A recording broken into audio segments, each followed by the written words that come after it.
Good evening. Hey, how are you? I'm good. How are you? Good. Hey, Eric. Hi, Eric. Hey, Bruce. I'm trying to send to Caleb. Let me see if I can do this. It's hard for me as the Host. that's the word. Yep. The host to send to him. Okay. I don't know. Sounds like excuses to me. Okay.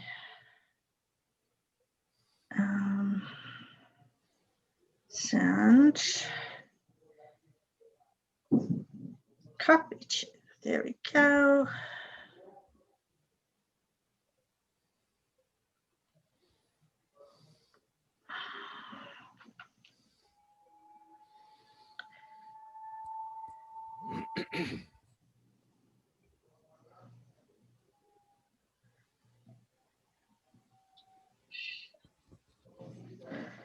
Okay. I think he's good. Hey, where'd my picture go? Yeah, we lost you. I can hear you, but I can't see you. Wait a minute. Says Eric. All right.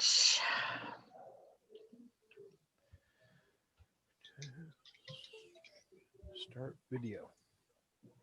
Zoom is unable to detect a camera. I had a camera a minute ago.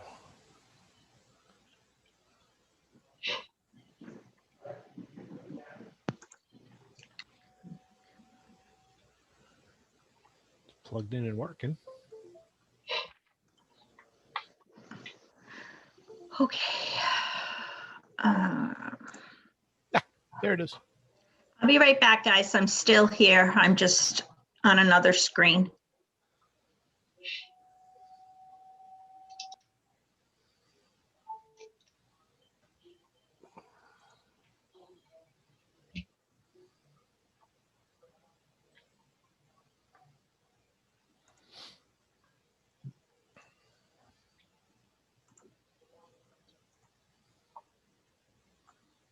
Okay, I'm back. Hey, Caleb, you got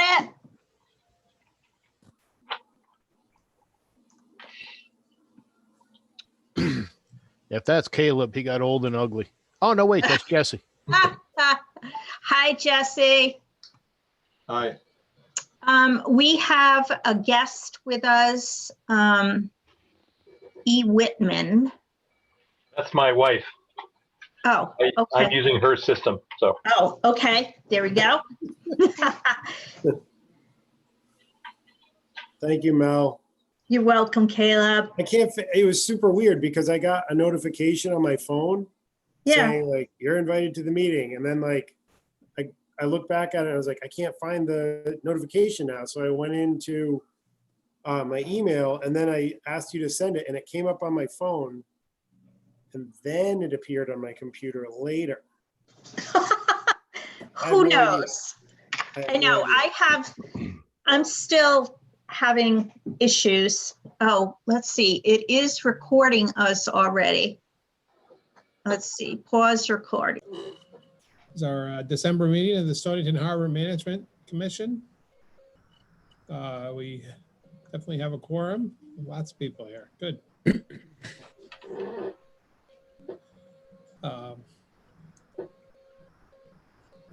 So our first, let's see, let me get my agenda up here. I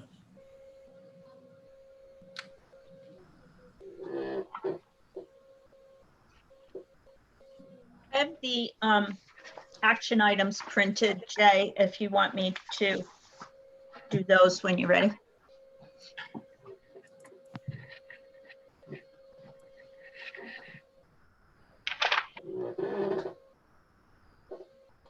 Okay.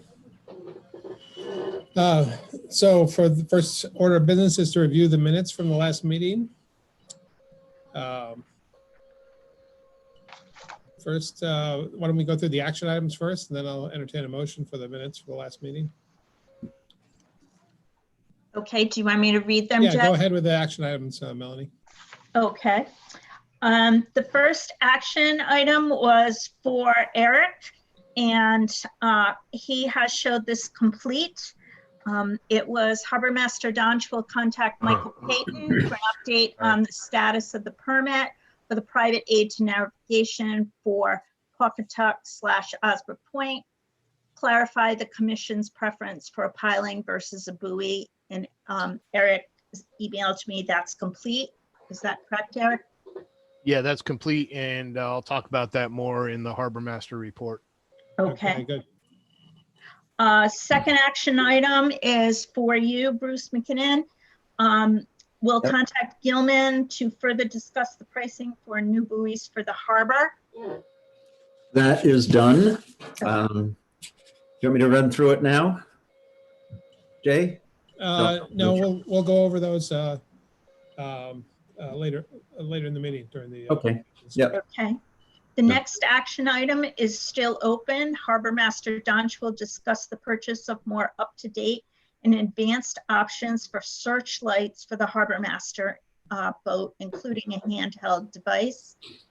Eric wanted to defer that to next year since the boat is out of the water. So Yeah, Bruce, is there any advantage to taking advantage of any sales right now, or should we just wait till spring? Have you reviewed the website yet for options? I've looked at them. I mean, it's there's a huge jump. It's baseline models in the $50-$60 range, and then you jump all the way up to the couple $100 range. So I think, a little discussion, but with the discounts, there will be sales in the future. And obviously between now and commissioning of the boat in the spring, I'm sure we can, fit the bill. all right, yeah, let's just keep it on that on hold then. So let me jump in here for a second on that. I happen to be over at Defenders today, and they have this Aqua Signal handheld light on sale, I believe. This thing is awesome. I mean, it's really, tell me that's not bright, right? No, it's really good. It's handheld. The battery lasts like forever. So I think it's like $40 maybe, somewhere in that area. So you might want to look into this. It's really, I think it's made by Aqua Signal. It is. Jesse, is that one of the ones that is strictly battery, or can you charge it in? Can you plug it into the 12-volt system and run it off of a cord? If you're out there for 6-8 hours and the thing starts dying on you, can you plug it in and continue to use it? That's a feature. I'm not sure about that. The one I have is one of their original ones that they built about 4 years or so ago. Okay. And I don't believe it operates like that. I don't know if the new ones have the ability to operate off of the 12-volt fixture, but the battery does last forever. I don't think you have a problem with the thing running out on you on a normal excursion. It's more of a matter of, the thing's going to sit there 90% of the time, and it's always that day that you need it that it's been not charged for the last 30 days, and so being able to plug it in and use it, which there's a number of them on the market that will do that. So yeah, the ones I've seen on the market that will do that actually don't even have a battery. They have to operate strictly off of the 12-volt. I've never had a problem with this thing not running, and it sits unused for many, many days and weeks and months. But anyway, just something to consider. Yep. I would just be a proponent of at least looking at this one. Definitely. Before you turn it down. Definitely. Yep. Okay, next action item number 4. Eric's showing complete.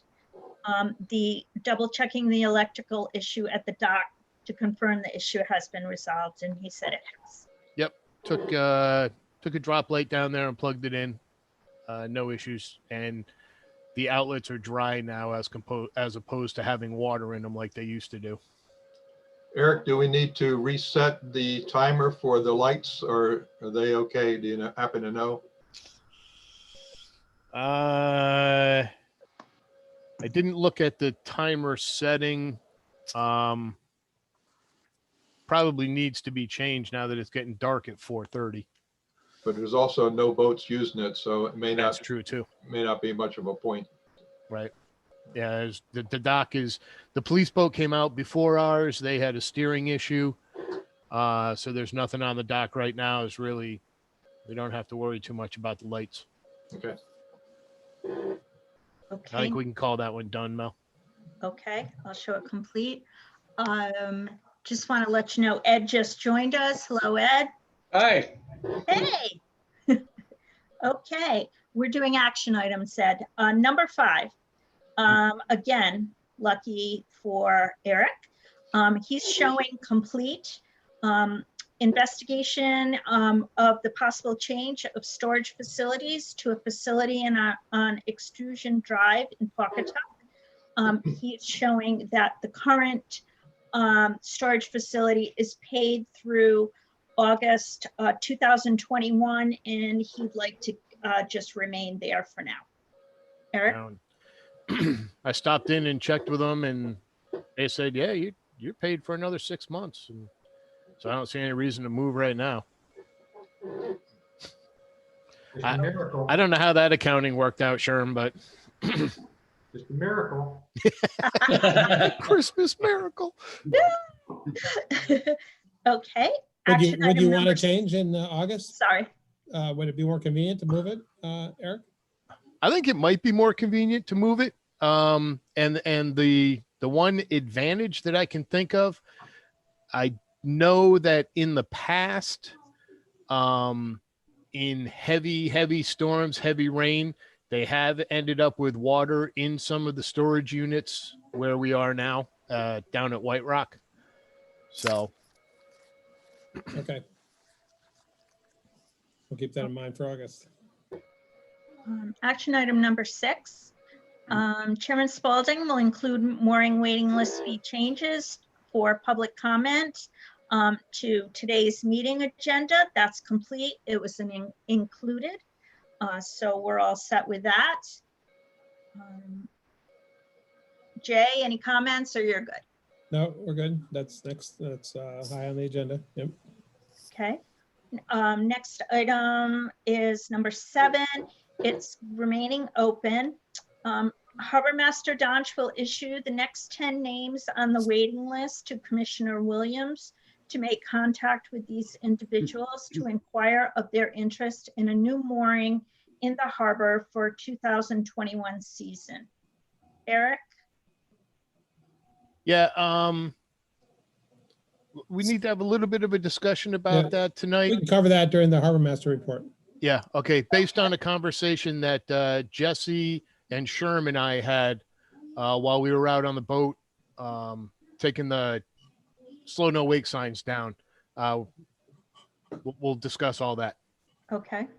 And lastly, the last action item, number 8, Commissioner O'Neill will report at the January meeting, unless he's ready to do it today, but it's not required. Meeting on his discussions with other Connecticut harbor masters related to their rules and compensation. Paul? I have nothing to report tonight, so yeah, we'll do that. Paul, we're not hearing you. You're I heard I'm him. muted. I heard him. I heard him. floating I there heard him. on the, I heard him. I heard it. I heard him. Wait, Yeah, I heard him. Paul will be ready to report in January, he says. okay, excellent. Not Thank tonight. you. We're all set for action items, Jay. Okay.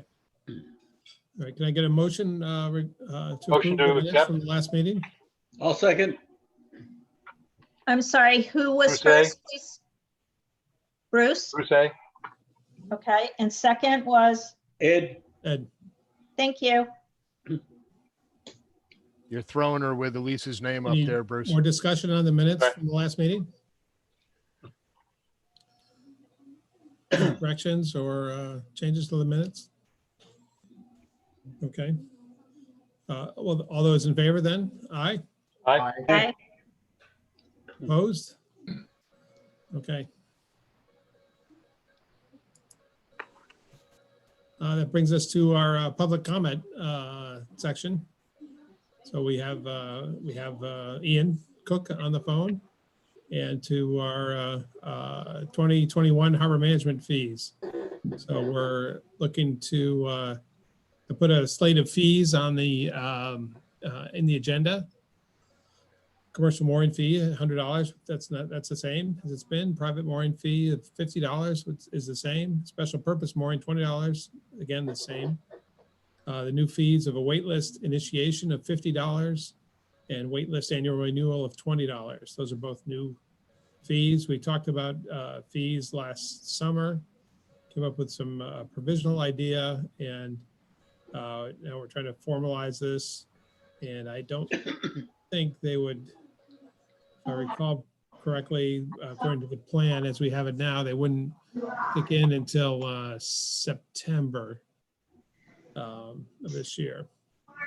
But that's what the fees would be, what I published in the agenda. So if we had a little bit of discussion on this last month, and I wanted to put it on the meeting slate, and we can get some public comment from Ian, I guess. Well, I thank you for inviting me to join this evening. I am a Stonington resident, and I've been here in the borough for 6 years. I have my name on the list, and I am enthusiastically waiting for that call when I get my spot. I just want to say I'm delighted that you've taken this action to manage the incoming applications, and I look forward to its adoption. The only question I have is, when this is implemented, I realize that there's a lot of moving parts, and everybody's got a story as to why they should have a space. I am helping out with SFBA, and I this year appointed 135 boats, and everyone's got a story, so I feel your pain. I'm in favor of the charges. My idea was for it to be a tool to essentially kick people out that don't follow the rules. And I'm thinking that I'm wanting to know what the procedure is going forward. What's the patience for people that don't pay, and how much latitude would they be given before they get booted? Right. So we looked at it. So the waiting list has been a problem for us. Because it is so long, 10 plus years in length of time, the list itself gets stale, and contact information becomes old, and people's intentions becomes a problem. They don't want to even have a boat anymore, perhaps. So that's how we look at it, also as a tool for us to maintain a better waiting list, and that the people have to go on every year and pay their money, update their information every year, and that way, if we have a higher quality waiting list, it'll be much easier for us to issue mooring permits when they come up. I think Ian's question is basically, how do we police it? What How are we going to do? enforce How are we it? going to? Right. So that is a problem, because we tend to give people the benefit of the doubt when there's issues, and they haven't been able to update their information or whatever. And there will be a transition period where we go from no fee to having these fees. So that's going to be a struggle. I definitely see it as being a challenge for us to get to that point, because what we've been doing now is we absorb all that when we go to find out if the people on the list actually want a mooring. And when we sort all that out, whether they are still interested, and We have had occasions where people have been taken off the waiting list for whatever reason, and they petitioned to get back in where they were. We've had those sorts of situations in the past too. So we're not trying to deprive anybody of their turn in line or anything, but we are going to try to have it be fair. So there will be deadlines, and I don't think we've figured out a procedure. You know, how many years of not paying your way on the waiting list do we wait until we take you off? Or I realize that these things will. I realize that these things will take time to have an answer. This last year, I had 2 boats that had been abandoned, and I couldn't track them down at SSBA. And when I had one guy call me up, and I said, "We took your boat to the dump," and he said, "Oh, I'm sorry," and that was that. And I'm not trying to make light of the situation, but when this gets adopted, if you are somehow, I would encourage avoiding early leniency, because people will then use that as, well, last year they got X and I'm 1 year removed. If there was a way to come out year one with a very articulate and fair stance that wouldn't allow any wriggle room, or I guess wriggle room's the best thing, it would help you in future years, because you wouldn't be reinventing the wheel. Well, we'll go out with correspondence, a letter to the entire waiting list about the change. And we'll also publicize it in our newsletter in the spring. And that's where the notice on the for the initial charge for getting on the waiting list will be publicized in the newsletter as well. Excellent. So we'll do what we can with what we have. We have the system we're using now, the online mooring, does give us some capability to communicate with the list, and that's how we're doing our renewals. We're still in a transition period with that system as well. So it's going. Yeah. You're right. There will be some struggles as we go forward with it, but the way we see it is it's going to improve our lot in the long term, and it's going to take us a bit to get there, though. Yeah, Can I ask? Go ahead, Mr. Cook. Well, I was going to say, is there any way to empower people to pay online and reduce someone chasing people for payment? That is part of the new online mooring system that we're using. Excuse me. It was one of the big reasons that we went with them, actually, was to enable online, being able to pay online, credit card, PayPal, whatever. So, that should help out. And I do agree with your comments, and I think that this will be the opportunity to start with very little leniency as far as people renewing on the list. We're really lenient on the mooring list and current mooring holders, and it doesn't take a whole heck of a lot of an excuse, getting a new knee, getting a new hip. I've got COVID, to not have to put your mooring in this year, but we try and hold people to the following year before we get into serious discussions about it. And I think with the waiting list, we can be a little more cut and dry. Excellent. We put, we shotgun out all kinds of information right off the get-go. A letter, an email, something in the newsletter, get the information out to everybody using the best possible information that we have for their contacts. And we'll go from there.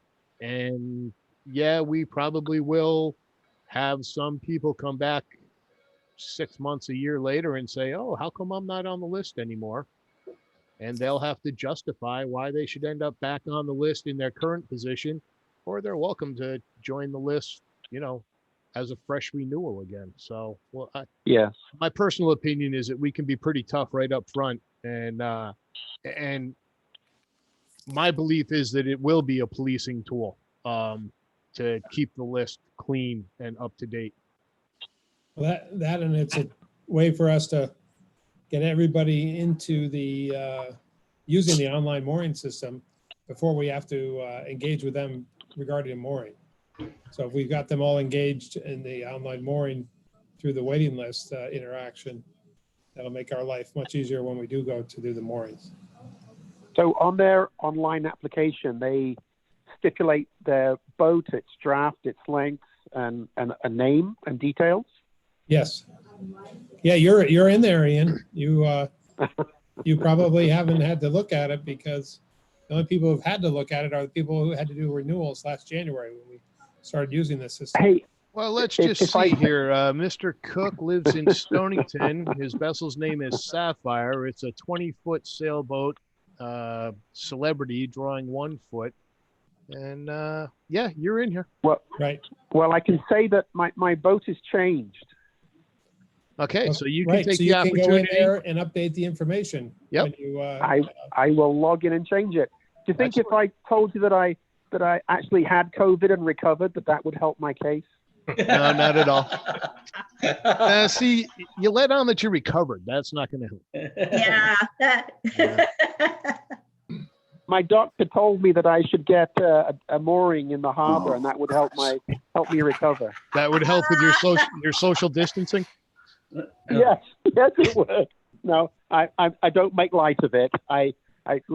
This summer, I bought my friend's Marshall Cat 22, and it would look so good in the harbor. It needs lots of love, but I'm very happily fixing it up. Mr. Cook, I have to ask you, did you happen to buy Dan Brannigan's cat boat? No. Okay. Just wondering. I know he sold. This is it's a Marshall Cat from '77, and it's a sloop rig. It's factory built with a jib and a bowsprit, so it's a little bit different. Mm-hmm. Well, good luck with that. Well, that's not the reason for the call. So you've answered my questions, and I'm delighted that this is in process. And if I can help in any way, please reach out to me. Right. So we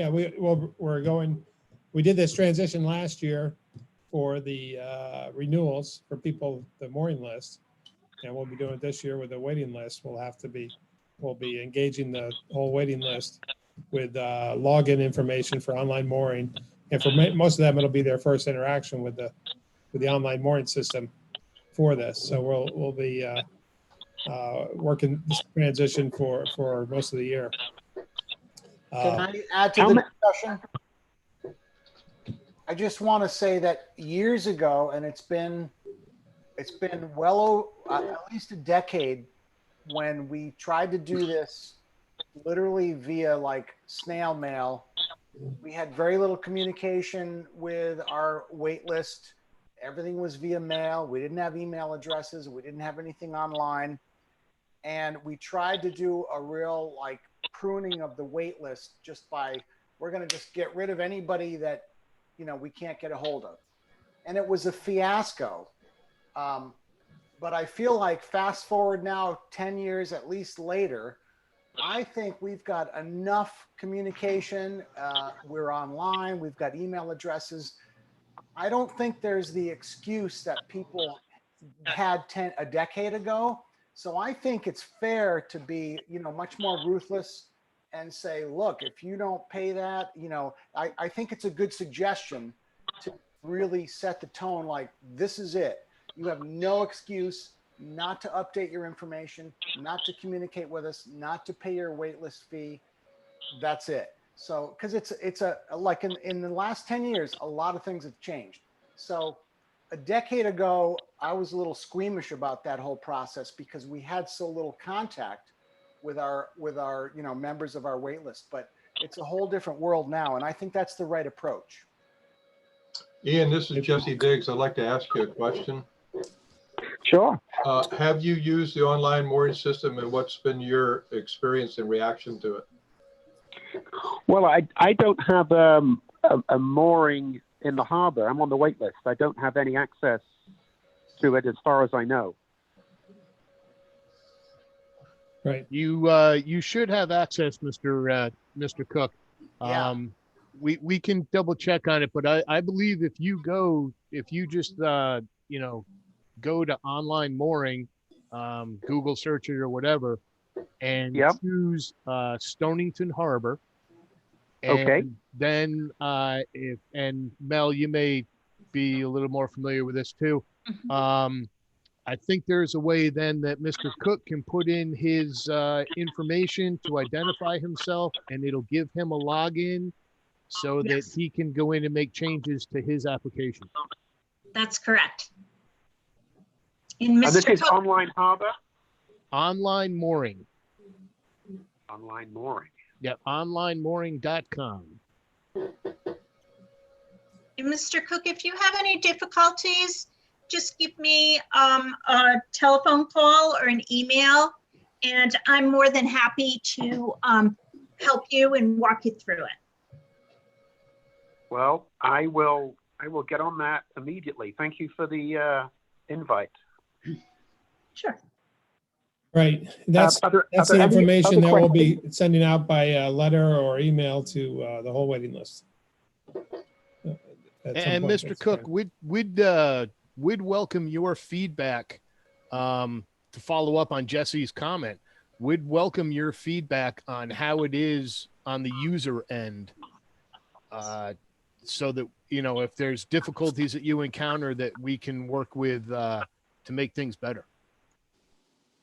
Well, I will say this, that it's super easy now to do a video of screenshot of somebody signing into their account, and you can post that on your website to show people how to do it.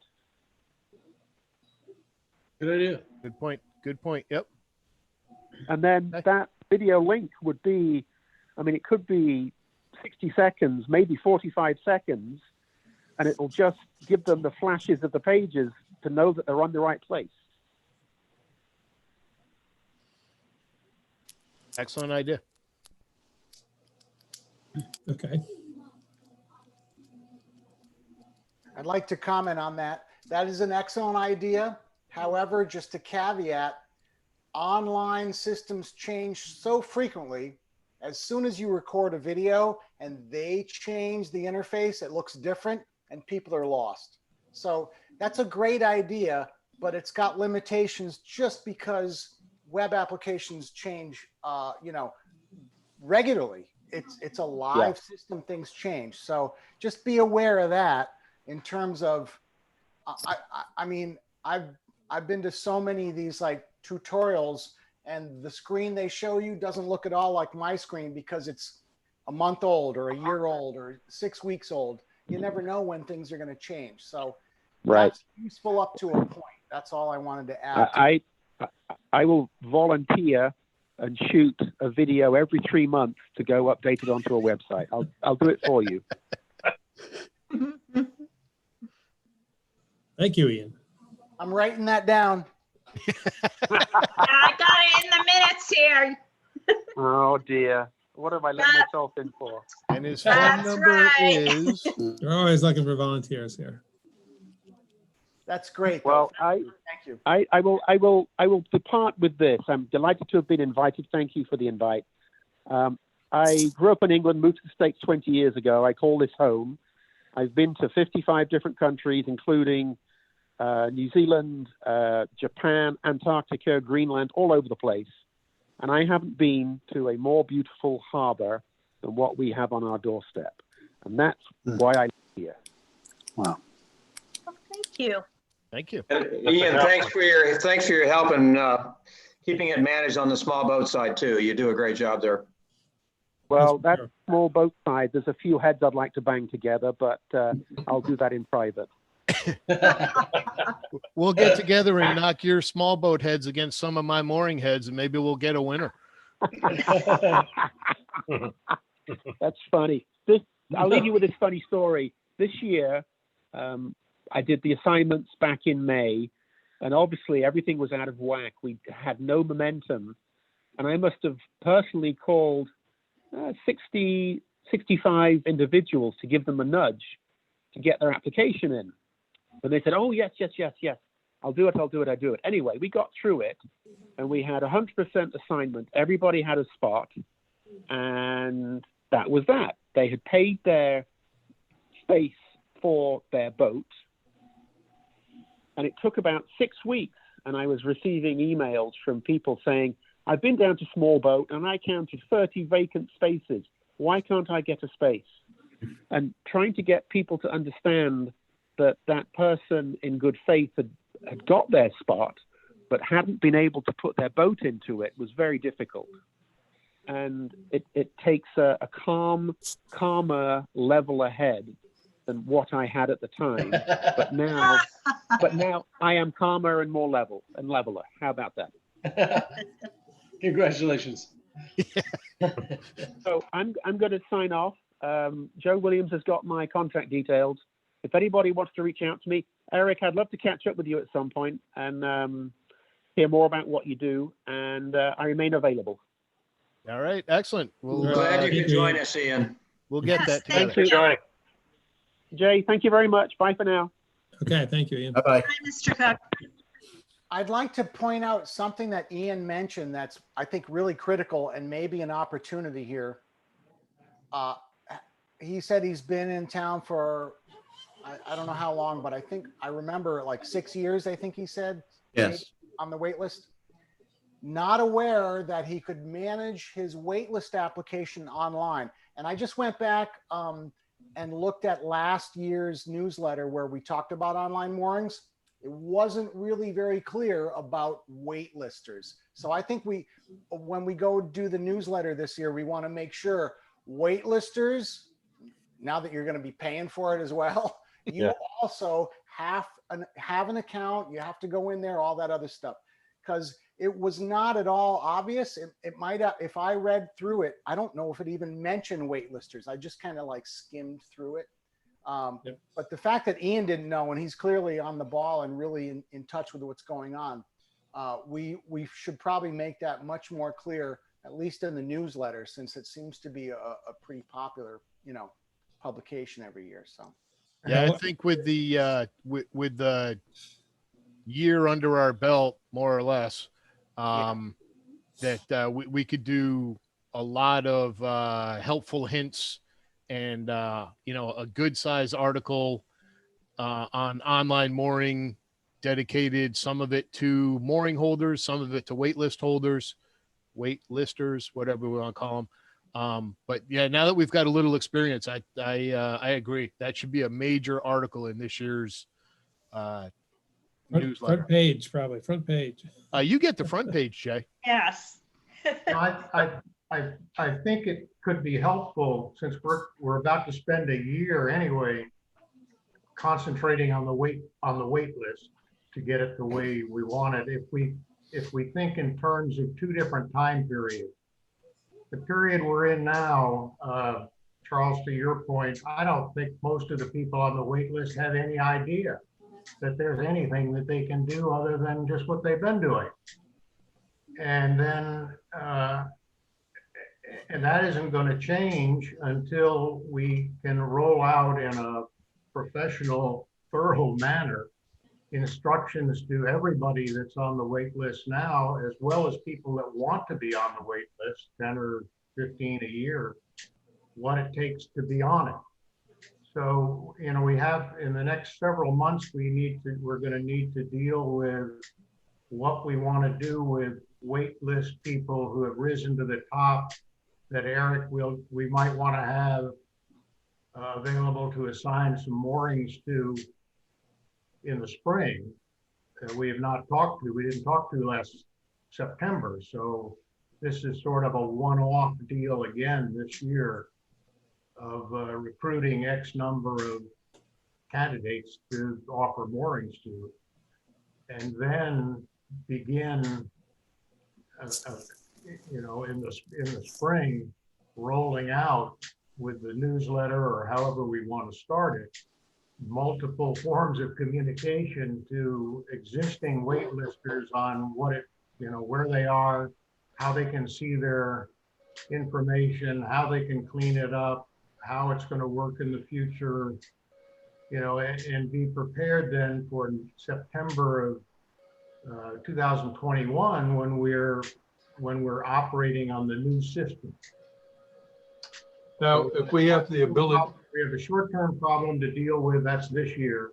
And then we have a long-term opportunity to get all set up and organized for the future year after year. I don't think we can do anything on the money until we can get a new ordinance approved, can we? But we didn't need an ordinance for it because it was already listed in the plan already. Not the money. There's no money listed in the plan. So I thought we did need an ordinance in terms of the money. And that was going to go in the plan that Ed and Jay have been working on updating. Right. Maybe I'm wrong. Maybe I'm confused about that. We did have language for a fee in the 2012 plan for a waitlist fee. We had language, but there was no fee there. We didn't put any fee in there. No. But we did have the language that we But could do doesn't it. did I misunderstand? I thought DEEP required some new language on how we handle fees, so we don't specify an amount in the ordinance. That's how our draft. That's how the draft ordinance is. Right. That's right. So we really can't do anything on the fee, and we on the wait list until the draft ordinance is approved, can we? I think we can. I think we can pass our intention. We can decide on what the fees would be. Sure, we can do that. Yeah. Yeah. We're not going to collect any until September anyway, right? I would think that's right. So I'm just saying that in the I think it can all meantime, work out. now in September, we need to get that step taken care of. Right. And a pre-notification presumably could be done in the form of a letter. That's correct. Yes. So. And I actually, from my experience, up until today, actually, people not getting their original mooring list renewal said, oh, I never got an email. I didn't know how to do it. So I think when we do the wait list, I think it would be good to, it seems like an overkill, but I think it's needed that we send a letter, but we also do the email. And that will help us to get the message out in addition to the newsletter, and that with specifics on, what we're doing, how to do it, how to do your updates, quick bullet list of how to do. And I agree with what Charles said. I've experienced it with online mooring. They put in tutorials and they're already out of date, and they told me they haven't had time to update their tutorials. So it's an ongoing, I don't think that we should do a video tutorial, as Charles said, because they just go out of date so quickly, and that's a lot of work. So I think using the letter that we talked about sending, as well as putting in the newsletter. It seems to me that by the time the newsletter comes out, it's kind of too late to really provide education to the people on the waiting list. We might want to send out an email or have online mooring send out an email to everybody on the waiting list, let's say in January, February, whatever it is, to provide them with some guidance as to what it is they should do. I don't think we can really count on the newsletter, which doesn't come out till May, for them to start thinking about, the waitlist people start thinking about what they need to do to update their information and get familiar with it. I'd like to say something after Jesse. Back in 2016, we split up the wait list amongst all the commissioners. And I'm looking at my version. I had 27 names to contact. And I went through all of those, and I can see right now that 3 people were unresponsive. Many people had changed their address. Almost all of them had changed their landline to a cell phone, and the email addresses were all over the board. I think trying to contact them through online mooring is a waste of time. And I think what the commission should do is the same thing we did in 2016, is split the list up and make a personal contact, because you're gonna have to track these people down. Some of these I had to go and Google their name in order to get a contact, to make contact with them. And I think that's the best way to make a personal contact on the phone, get them to update their contact information, and then, warn them at that time that the fees are going to be imposed, and then do it through online mooring when their contact information is corrected and verified. So just my 2 cents from all the work that we had done, or that I had done back in 2016. I don't think everybody finished their list, but I'm looking at my list here, and it was a tremendous amount of work, and there was a lot of erroneous information because the names were just, or the entries were just so old. They were at least 10 years out of date in some cases. So Paul, you're saying that you think the wait list that Online Moorings has is accurate with regards to the person, but the contact information may be totally useless. Probably 30 to 40% is useless. Yeah. Okay. So we can't depend on that. So I think we should make personal contact, and it's going to take some work, and some of it'll be easy. Some of the names with the contact information was correct, but other ones will take some time. And those are the people that will come back and dispute why they had been dropped off the wait list. So that would preclude all those disputes at the time we impose the drop dead date for payment of the fee. So I would strongly recommend that we do that again. Go ahead, Caleb. I just have one more question on the fees. It may not be necessary for us to get into it right now, but the initiation fee, is that going to apply to all people past a certain point in time?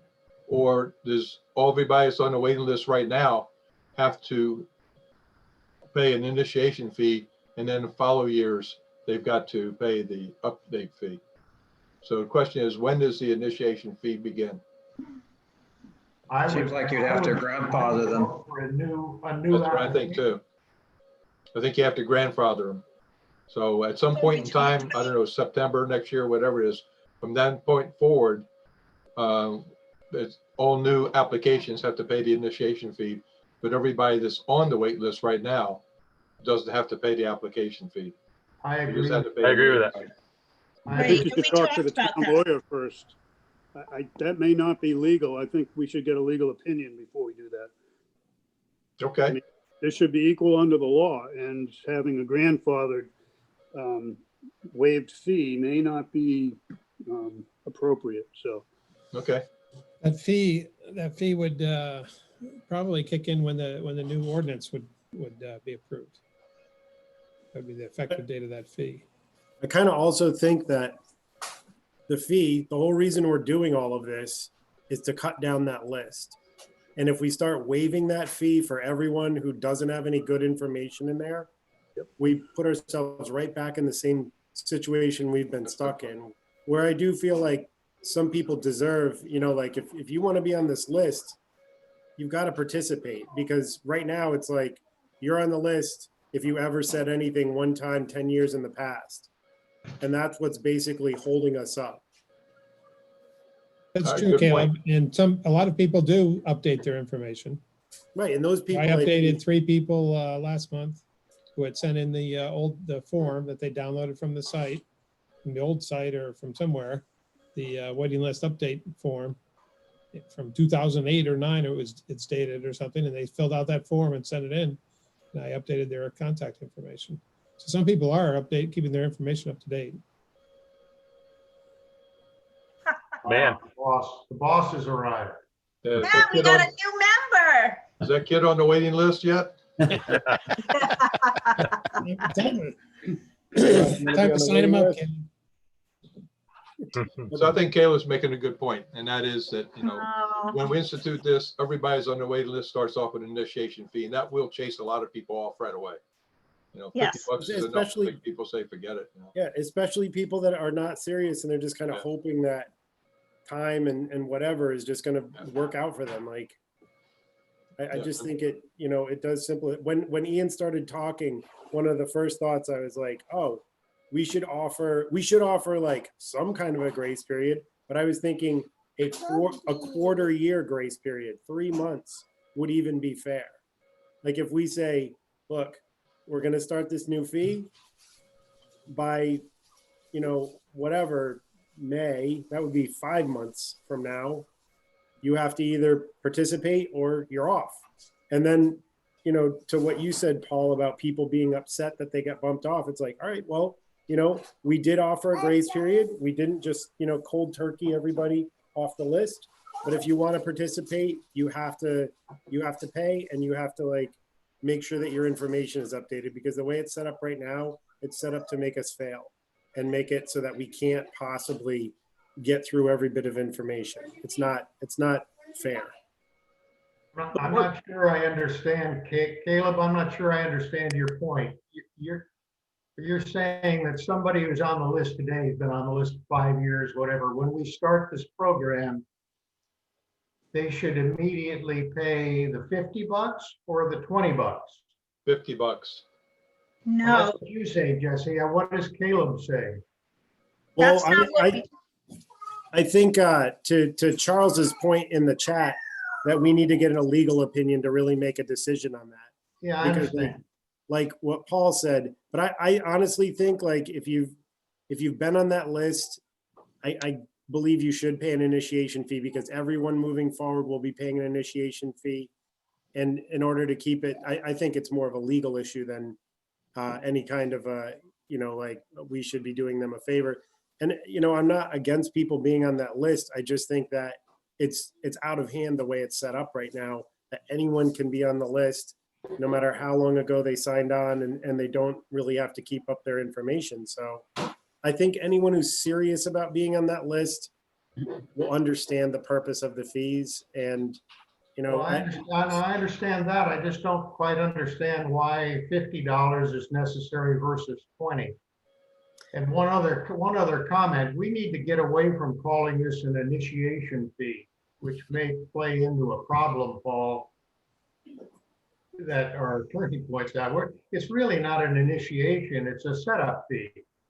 It's an application fee, an initial application fee. We can justify more money on a brand new application because it requires more work and expense on our part, Online Mooring's part, than it does to simply renew an application.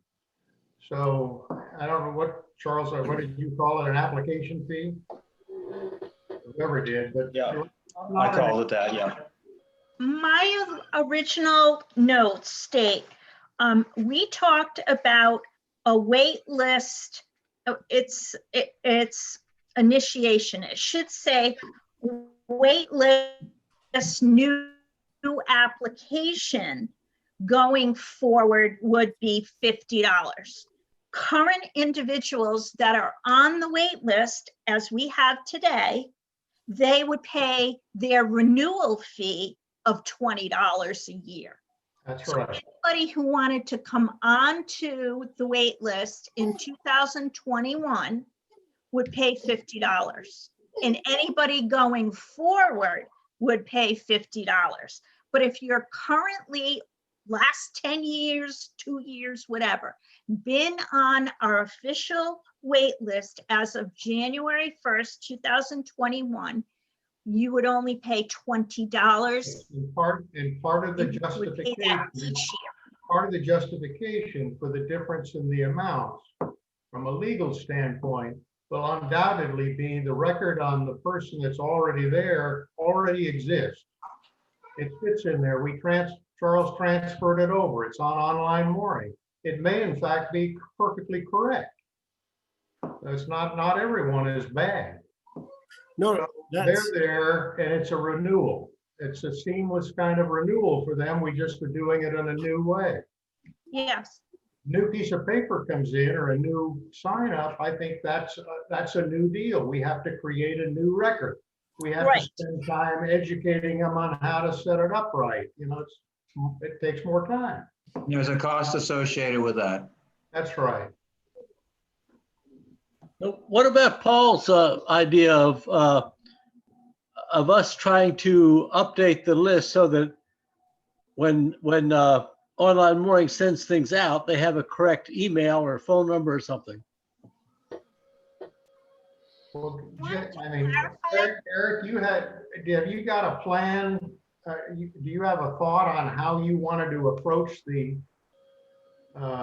wait list now from the way it fits now? I mean, you've been thinking about what to do with that wait list and how to get going with it. Well, this really, excuse me, plays into the conversation, Sherm, that you and Jesse and I had that day on the boat. And to catch everybody else up, what we had discussed was putting out the idea to the commission. Uh-oh, man down. All right. Putting out the discussion to the commission about optimizing people's talents or desires, for lack of a better term, and a division of labor amongst the commission. Instead of saying that every commission member will do 15 or 20 mooring renewals or waitlist renewals, we find the people that are comfortable making those phone calls, have the time to make those phone calls, that type of work. And if there's enough people that want to concentrate on that, they could run with that. Other people's talents are in different areas. Bruce McKinnon, I'm gonna pick on you for a minute just because it's a great example. I don't know how you feel either way, but let's say that Bruce McKinnon doesn't really want to do the phone calls and everything, but he's our buoy guy. You know, he spends a lot of time looking at the buoys, researching the buoys, running them back and forth. That's how he puts his hours into the commission.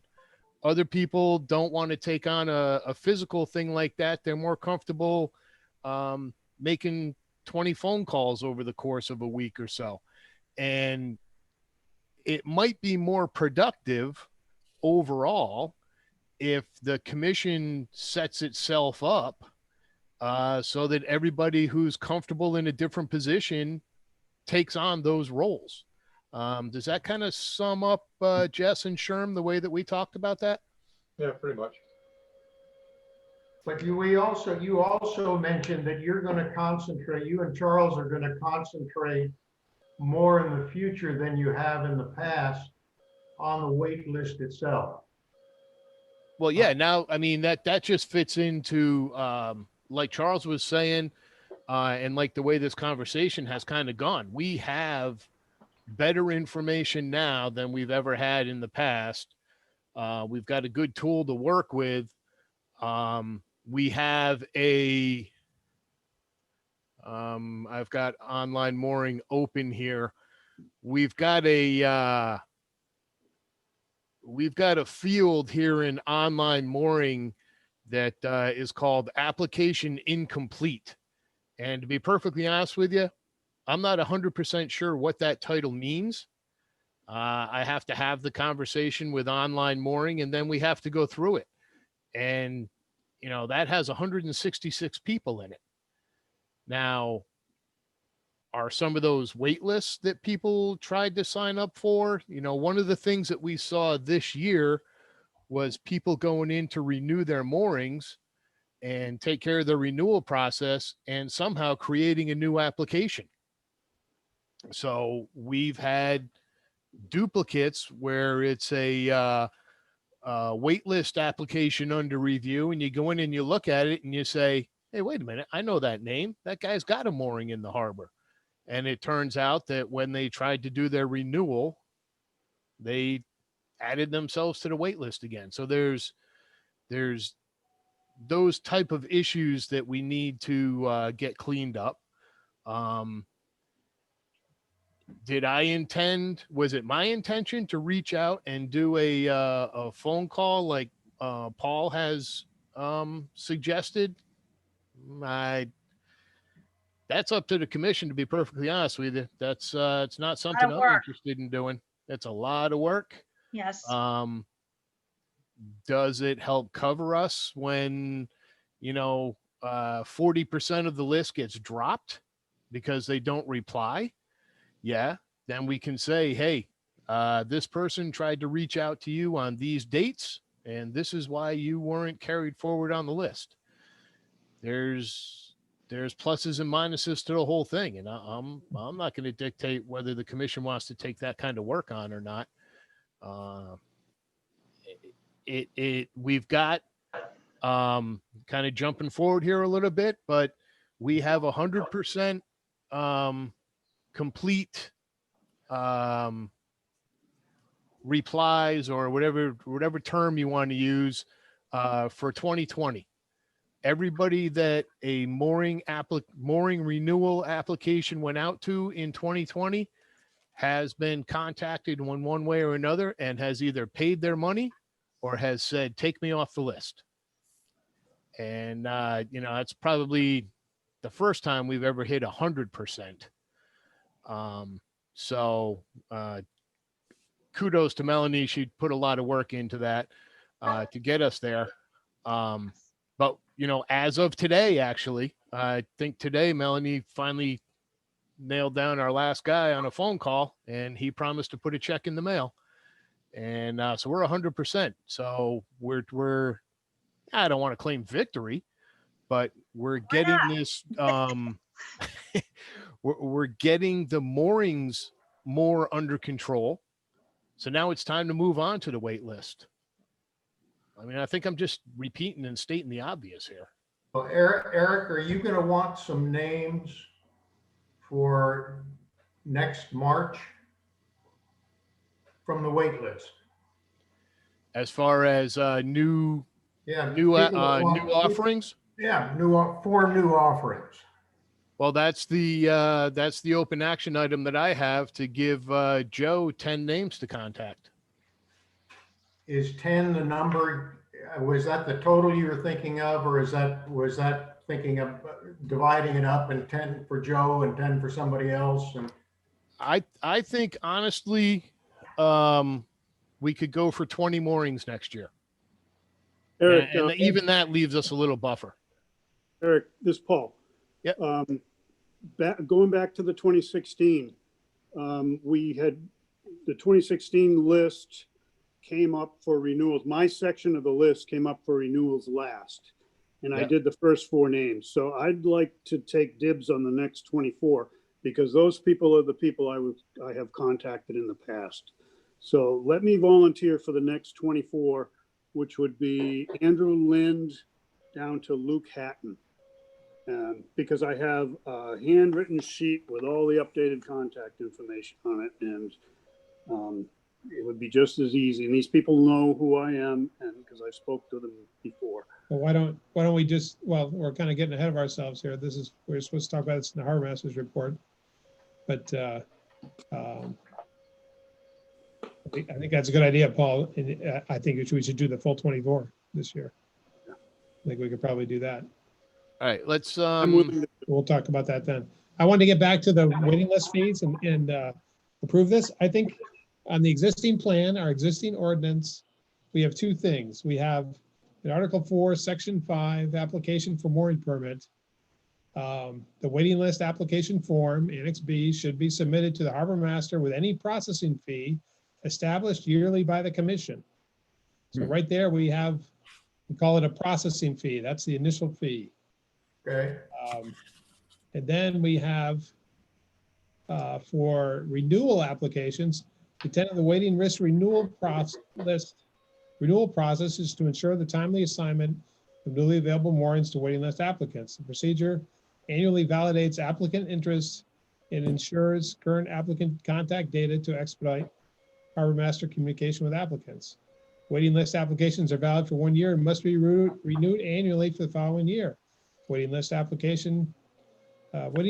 renewal applications will be sent to the current waiting list applicants in September each year. And again, we talk about the applicant shall return the completed and signed renewal application with the stated fee to the harbor master. Okay, so we have both fees, the initial processing fee and a renewal fee already in the existing ordinance. Okay, I stand corrected. All we had to do was establish what those fees are, and I think we're okay with that. So I think we can do that now, establish those fees, and we can start working this way in 2021. Good. That's what I sounds thought good. we had discussed too, Jay, that it was already, I don't think we have set. to wait for a new ordinance No. to do this. But we can get, I think Charles is right. I'll send it up to the selectmen to send it to the town lawyers for make sure that. Well, let me ask this question. I know last month, just as this conversation started, my audio cut out, so I missed a bunch of it. Why $50 initial fee? And then I understand the 20 renewal, but why 50 initial? Just I think the purpose is number to plucked out of the air. establish, somebody's true. So we're getting a true desire of people who have at least thought about it that much to pay $50 that they want to be on this list. Do you think $20 is going to make them think the same amount? Here's my argument. If it costs $20 every year, initiation or renewal, you don't have to worry about whether you're grandfathering anybody or not. Everybody that's on the wait list gets charged $20. right. Mhm. I did the research, Eric, and those numbers were provided to me from Matt at the Yeah, which owner of Online Mooring, based on others harbors. Yep, and Stonington is still the biggest bargain going at $50 a year. The state allows you to charge up to $200 a year for mooring fees. We don't have a reason to charge that much. There's no reason for us to go that high. We don't. I apologize if I'm rehashing a conversation that was had last month that I missed out on, but I just don't see the $50 need right up front. If it's $20 to get on the list and $20 to stay on the list, I it's think going to that's have the fair. same effect. Eric, I was arguing for $100. I think people need to think about whether they want to casually put their name on the list when the baby is born. And I don't know where the right number is. I agree with you, $20 doesn't cause anybody that has a boat or contemplates having a boat to do anything at all except, charge the account. And I'm not sure $50 does either. 100 gets more like it. I'd be happy with the 200 because Stonington Harbor is such a wonderful place to be. My interpretation, what Eric is saying is that we simplify. The number of people end up on the wait list that we have to say grace over every year. My interpretation, what Eric is saying is that if we make the fees the same, pick a number, whatever you want, and not have to worry about grandfather, not have to worry about some type of cutoff, whatever the fee is, $20, 25, whatever you want to make it is. But there is no difference between a processing fee and a renewal fee. I believe that's what Eric is saying. So we stay away from legal issues. I understand, Jesse, what he's saying. Frankly, I don't think there's a big problem between a $50 initial fee and a $20 or some other amount of renewal fee, but the attorney could tell us that. And I don't think there's a real problem with somebody who's already had an application on the wait list going along with the $20 as soon as we start charging it and not paying the initial fee. So, but anyway, I understand what he was saying. So what do you think the fee structure should be then, realistically? Sure. I realistically think it should be 120. I'm okay with 50 and 20. Actually, the truth is I'm okay with 20 and 20 if it comes down to that. I just think I think there is justification for a difference in the initial. Well, the plan calls out separate fees for the two things. So we have the justification right there in the plan. Okay, so let's put it out to the town's attorney and see if there's precedents set somewhere that that answers the question for us, and we can take it from there. Well, We've had time to make this. I'd like to go to them with that. We've taken action to set these fees, and not that just that we're thinking about it. Well, we stick with the numbers we've got, 50 and 20. So I if don't this, know, I agree with Sherm. We could charge $100. It's Mr. Cook just pointed out that we have a beautiful harbor. We have a very well protected harbor. We're getting to the point where we have a very well run harbor. We have a lot to offer. Yes. So Well, and right we now, have a limited number of spots. Right now, the agenda says our proposed fees are shown in the agenda. Yep. So if we're going to make a change, we need to make that change, I believe, at this meeting, so that the next agenda shows whatever our structure is going to be. But right now, the only thing the public knows is what's in the proposed fees on the current agenda. I think we should leave it as it states. We opened it up to the public. We only had one person commenting on it. I mean, we can change it in the future if it doesn't.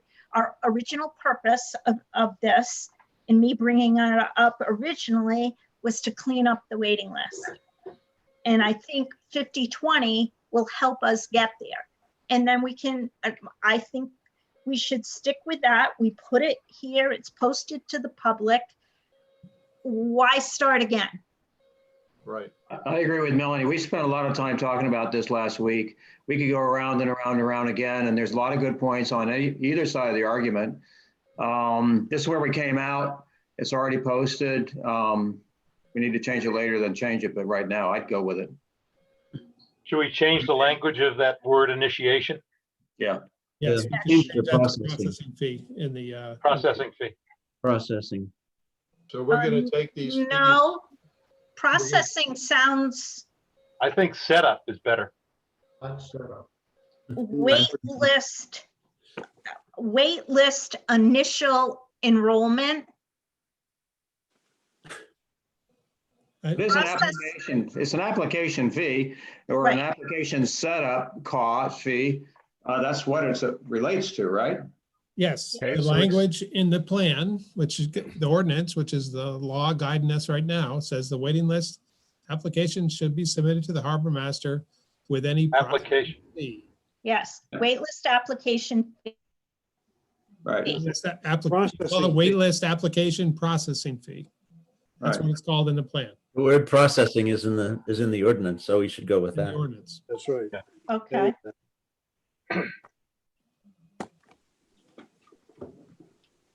You can call it, Charles is saying you can call it whatever you want, but if people start to question what's involved, you have to explain to them. I'm just thinking about, from a legal standpoint, I always think about fee for value. And okay, I understand it's not value, but there's processing involved. But now, and if you've settled on $50, it's probably less of an issue, but you're gonna go to $100 and charge everybody that? Somebody's gonna go, well, what am I getting for my $100? Why am I paying that? I'm already on the list. Where is that? You know what I mean? I just think it's a little bit more risky from a legal standpoint, which is why I think, these are the questions for the town attorney. But if you're gonna charge everybody $50 for a setup fee, okay, fine. You start the setup fee, everybody pays the setup fee, whether they're already on the list or not. That's probably okay, but you start creeping that up to $100, and like, well, wait a minute, I'm already on the list. This new guy's just moved into town and he wants to be on the list. I've been on the list for 8 years. Why are we paying that same $100? It just seems like you're begging people to ask the question about what is this fee for the Well, we higher haven't you settled raise on it. that, Charles. Charles, we haven't settled on charging everybody $50 or $100 Yeah. if they're already on the list. These, Right, okay. But I mean, These that's the discussion, right?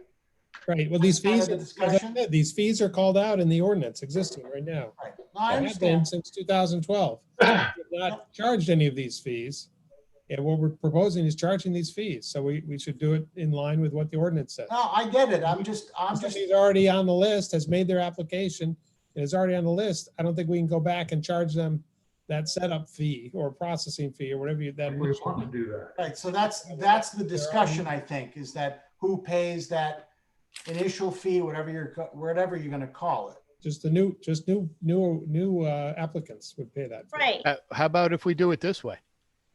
How about if we say we pick whatever date we're going to do this, which by the time we hash all this out and get it all squared away, it's going to be January 1, 2022. And we say the wait list has been gotten rid of. To put yourself back on the wait list using your initial date of application, you must apply. And then everybody pays a $50 application fee. And then from then on, everybody pays a $20 renewal fee. If the wait list goes away, then everybody has to reapply to be on it. And if we just make it clear that they're reapplying, if they were on the list, their application will use their original date of application. I think that could create mass confusion. Yes. A lot of confusion. It might cause confusion, but that's kind of the wording that's already in there. It said, the plan says, wait list applications must be renewed every year. That's kind of the wording. So if you're gonna institute a fee, then the people that are there are renewing, pay the renewal fee. I mean, the justification of all this, just falls in line with what we've done with online moorings. We've started up a new system, and we have the opportunity, as far as I'm concerned, I think that it can be agreed that we can start from scratch. And I think that's really what Eric's proposing here, is we just flush the system and start again. We know we've got a basis on which to step off from.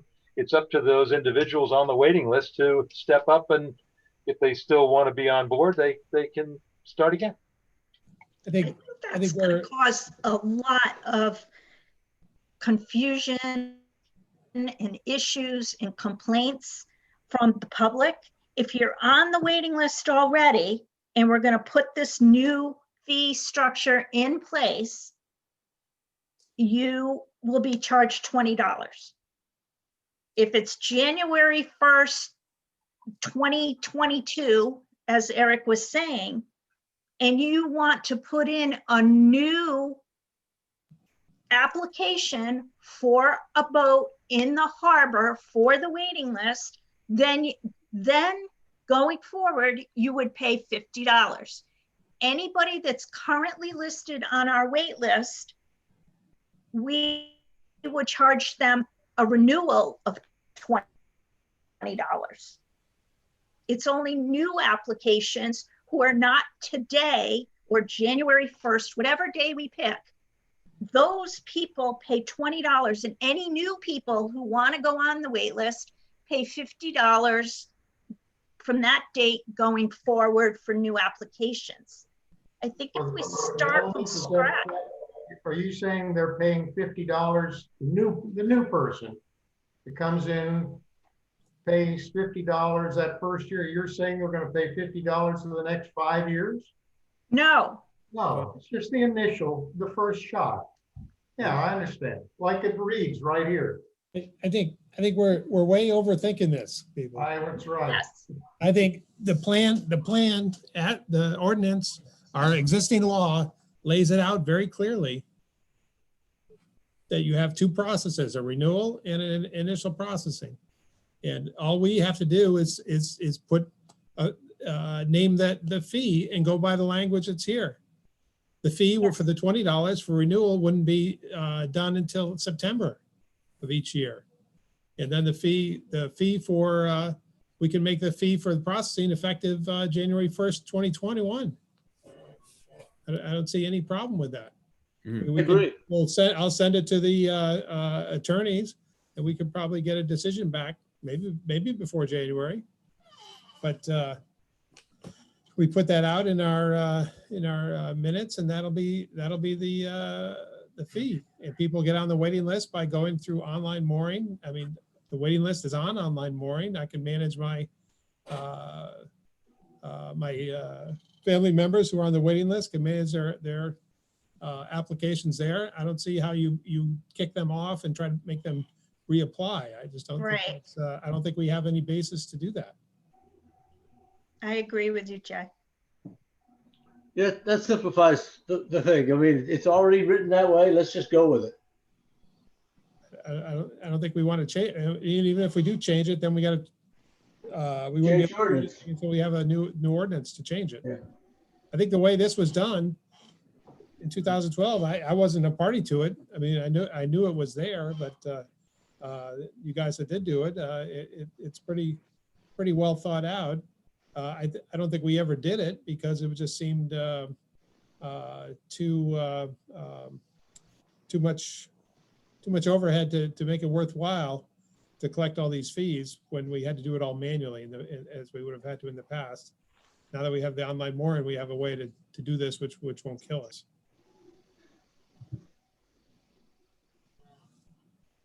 Let's move on. Yes. Okay, so can I agree. Let's move can I on. get a motion for the to approve the fees going for 2021 as they were published in the agenda? I'll make Motion to that. accept. With the wording changes, I second it. Go with the mooring fees as listed in the minutes of the December 14, 2020 meeting. I'll second that. Jesse, second. Okay. Okay, All right. all right. Do we want All to those in change? favor? Do we want to change the Oh, discussion. wording, the processing fee, Changed it from, initiation? what did we have it in the minutes from the last meeting? Initiate. I got right here. Wait list application processing fee.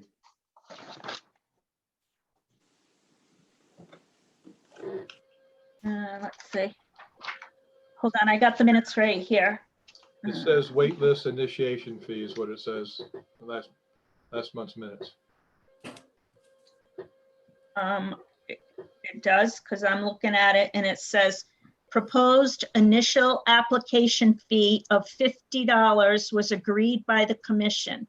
Proposed annual renewal fee of $25 was agreed by the commission, not 20. So the agenda that Jay sent out is incorrect? Yes, Oh, Oh. that's my mistake. according to our minutes from last month, it was 50 and 25. That's what we agreed last month. Make it 25. Sure. I agree. 25. I agree. But the point is, what are we calling it? Are we calling it initiation or are we calling it processing? We're calling it wait list application processing fee. There you go, processing. So we should Yes. strike initiation. Right. Okay. And that'll be $50.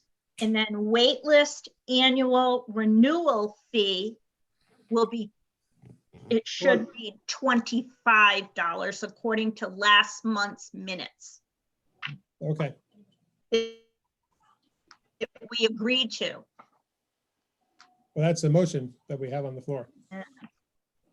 50 and 25 then. Is it seconded? I'll second it if it hadn't been. It's been seconded. Yeah, Paul and Jesse, are you still in agreement with 50, 25? Yeah, I'm looking at the minutes as posted on the website, and yeah, I go along with what the minutes say on the website, not what Jay sent out. as the agenda, Yes. which is 50 and 25. Okay, I'm going to put it in the minutes. And do we want to vote? Yes, any more discussion? So the discussion was, we're modifying to the description of the fee as application processing. Mhm. Okay. Yes. So all those in favor? Aye. Aye. Opposed? Okay, unanimous. All right. Yay. All right. Moving on. So this month, I did get some correspondence. Apparently, the Jehovah's Witnesses decided, because they can't go door to door, that they would contact every board and public official with their information. So I got a envelope for you, Eric, for the harbor master, and for Good. the commission with Jehovah's Witness information. So I wanted to acknowledge that we received that. It's kind of out of our jurisdiction, though. So that brings us to treasurer's report. There was no other correspondence in the mail at the town hall. I went to the town hall the day they implemented they've closed the town hall again to appointment only, but they did let me in to get the mail. So that was nice. Yeah, if you ask nice, they'll let you in to get the mail and do things like that. I got in the other day, so. Yeah, I know that I can contact ahead of time. That's how I had been getting the mail when they were closed in the fall. I would contact Stacy, and she would bring the mail out to me, actually, from through the summer and the early fall. So on to Sherm's treasurer's report. Did everybody this month, did everybody get the email with the treasurer's report? Yes. Yep. Okay. Not much to report. We did deposit $200 for 4 mooring renewals. There is a bunch more going in December. I think it's not 9, it's like 11 or 12, I think, coming in. Eric, you said 11, $550. we will end up the year, I suspect. That should be about the end of it at around. One more check coming that I know of, $50. I think I have that in the probable. Still getting renewals. Okay. Yeah, we should end up around 260 private moorings. And I did look up where we were in last year in 2019. We had 263 paid for. So we stayed right where we were, which is given the circumstances in 2020, that's probably not a bad deal at all, particularly to have everybody all present and accounted for, as Eric said. So that's a good deal.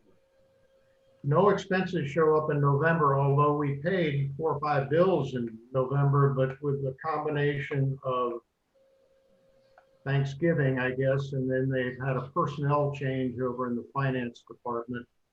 None of our checks got cut until the 3rd of December.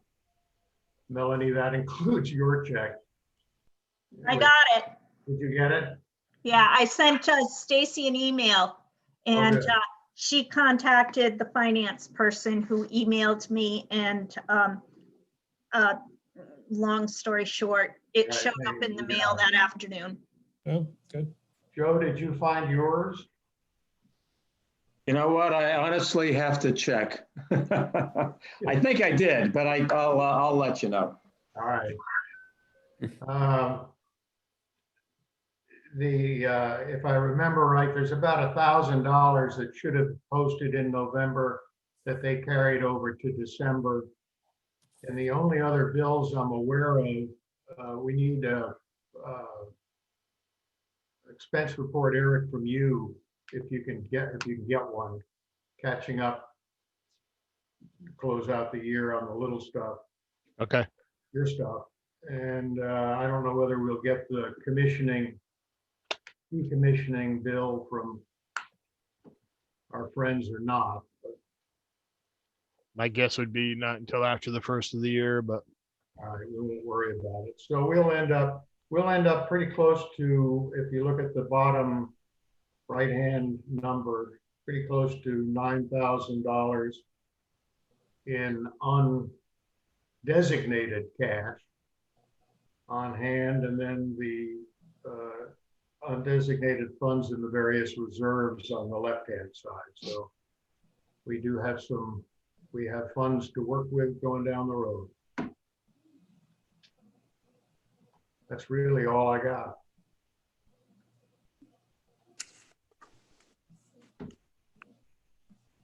Okay, any, I get a motion to accept the treasurer's report? Motion to accept? I second. Any discussion? All right, all those in favor? Aye. All right. On to the harbor master's report. Eric, All right.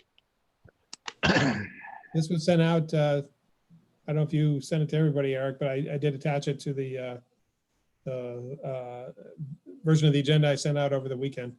Yeah, I sent it to you and Melanie for attachment to the agenda, not to everybody, I don't think. Right, so everybody else can see it attached to the agenda, the last agenda I sent out to everybody on Saturday, I think it was. All righty, so we haven't issued any permits this month, as we were just talking about there with Sherm. We did deposit $550 last week, end of the week, and we're expecting another $50. It was promised it would be put in the mail today, so we'll have one more $50 check for this year. And I'm not sure if my math and yours end up balancing out or not there, Sherm. I think you had made a comment, something about the 20 cents had been justified, but that's from online mooring checks. So yeah, the other thing you might look for is another online mooring check. I got a credit memo from them for, I think, two $50 receipts they got that's supposed to be in sometime at the end of this month. okay. So, All right. Well, I've been checking the mailbox about once a week now in the off season. So, yeah. all right. So, did get a letter from Online Mooring that, I should have brought him upstairs with me to show you the lovely, face masks that they sent with it. That, if you ask me, they're a little small, and, the pink flamingos just weren't my look. But I might be able to pull it off at work. You don't know. All right. So we did get a letter from Online Mooring. Their annual user conference / training day is this coming Thursday, the 17th. This says from 9 to 11:30. I did also get a couple of emails from them. One of them said that it was from 9 to 11:30, and then the second email said that it was from like 1 to 3:30. But this is the information that was in the snail mail that I got. It's got the contact information, how to call in, how to go online and look at it. They say here, nope, they don't say here, but generally they go over any issues that they've been able to fix over the year that they think will be appropriate to most people. They also talked about going over the new and improved application for your phones to use for online mooring, which right now, at least from what I've looked at, looks pretty limited, but hopefully that'll get better. So that information is there if you're interested.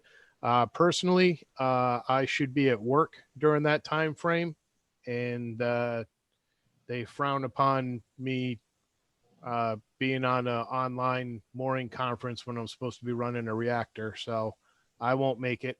I know Mel said she would be out of town or traveling. Yes, but I'm going to try to connect from Right. So Colorado my daughter's home. All right. So maybe Melanie will get something out of it. Charles, I sent you those emails about 6:30, 6:45. Hopefully you got them. All right. If anybody else wants a copy of the email, let me know. Shoot me an email. I'll send it over to you. It's pretty much got the same information. Yeah, but it's what is the time of it? You said 9 or is it 1? Well, there's there's Well, send it either way. Send it to me. I should be able to make it. All right. I'll forward both of them to you, Jay. It was two Okay. separate emails, and you know what? What I'll do is I will just forward this to the entire commission. Yeah. Go ahead. All right. Forward email. Eric, I spoke to Jen this morning. She was helping me with a couple of items. Yeah. I'm sorry if there's a little background noise. I'm putting myself back on mute, but she said it was the 9 to 11 timeframe. Okay. So the other email is an error. Okay. I'll forward that email out to the entire commission. Okay. Right. Back to where the heck did it go? Right. Slow no wake sign we took down back on November 21st. Jesse and Sherm and I went out for a ride. It was a nice day. I didn't attach the picture. I sat on the boat and watched them do the work. And somebody had to keep the boat there. So those signs are down. Well, once you guys started waving the cash, I did come back. So that's all taken care of. So this next one is one of my action items there for the Pawcatuck Point buoy versus piling.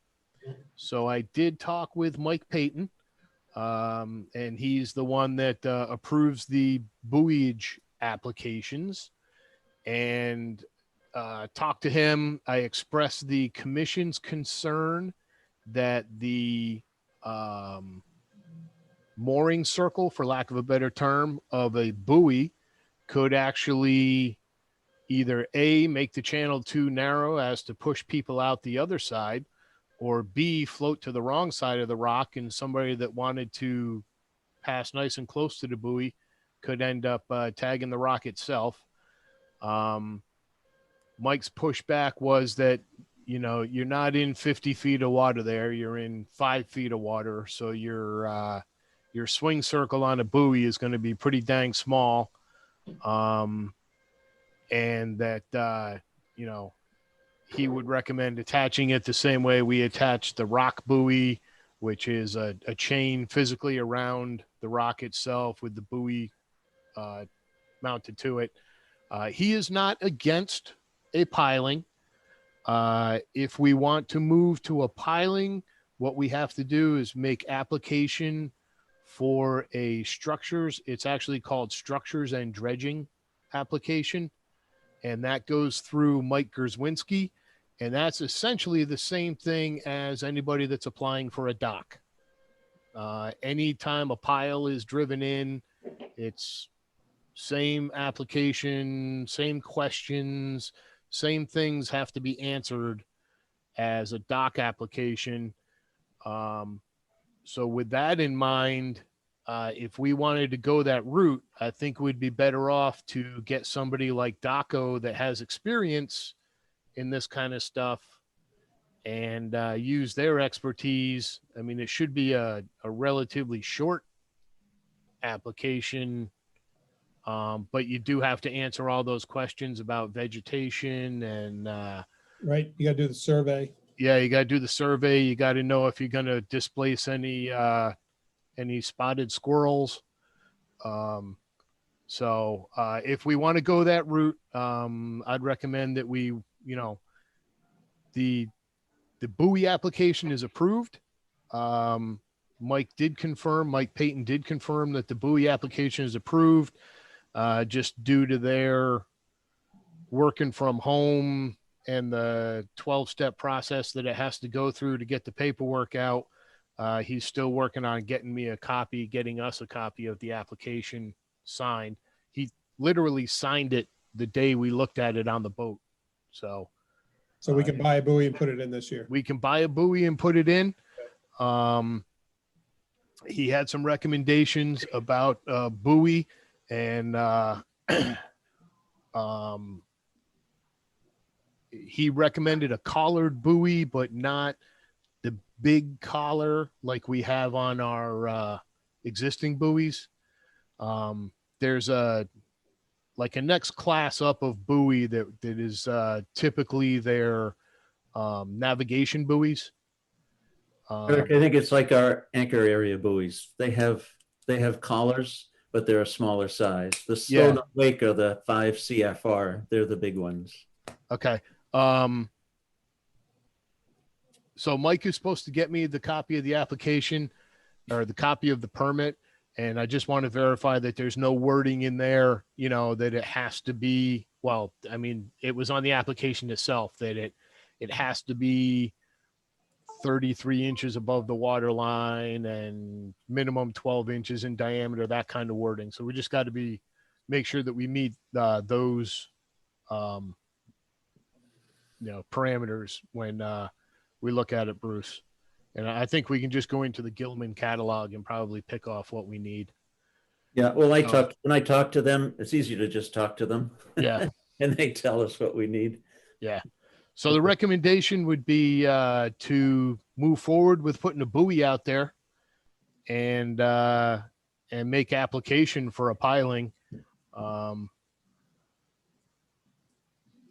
go that route. Especially because the piling would be like a day marker. So I have a couple of questions, Eric. Yep. If we put in a aided navigation buoy. Yep. And it drifts to the north to the point where a person could end up hitting rocks, who's liable for that buoy being out of position relative to the rocks? And the second question, I got two other questions. If you can answer that one, I got a couple more. I can't answer that question. Okay. Next question has to do with, I thought you had mentioned that Atlantic Marine had experience with getting a piling permit, and perhaps they would be better suited for doing this than DACO. Atlantic Marine, my question to Atlantic Marine was, do you think it's possible to drive a piling in this location? Okay. All right. My last question, if we go with a buoy, we definitely want to have a very small watch circle. Yes. That means it's going to be a short cable, whatever it is, to the anchor. Perhaps this is a good opportunity to use a helical anchor rather than some type of a weighted anchor, which creates a fair number of problems trying to put something there that's going to have a short cable and a short watch circle. Is that something we would consider doing, a helical anchor? We could look into that possibility. Honestly, I think we would run into the same problem that we ran into when we tried to put the helical in for the rock buoy, was that there was so much rock, they couldn't get a helical anchor in. And we ended up just wrapping a chain around the physical rock itself and then, chaining the buoy to the proper side of the rock. Yeah, but that's not an aid to navigation buoy. That's a different type of situation. I mean, if you're going to put aid to navigation, it's got to be very secure. Agreed. So wrapping a chain around a rock, I'm not sure how secure that would be. It sounds like there's not a lot of room there to put in a weighted anchor of some type. So it seems like I would still think that a helical anchor might be better. But maybe a diver could take a look at it and tell us, if they could do that.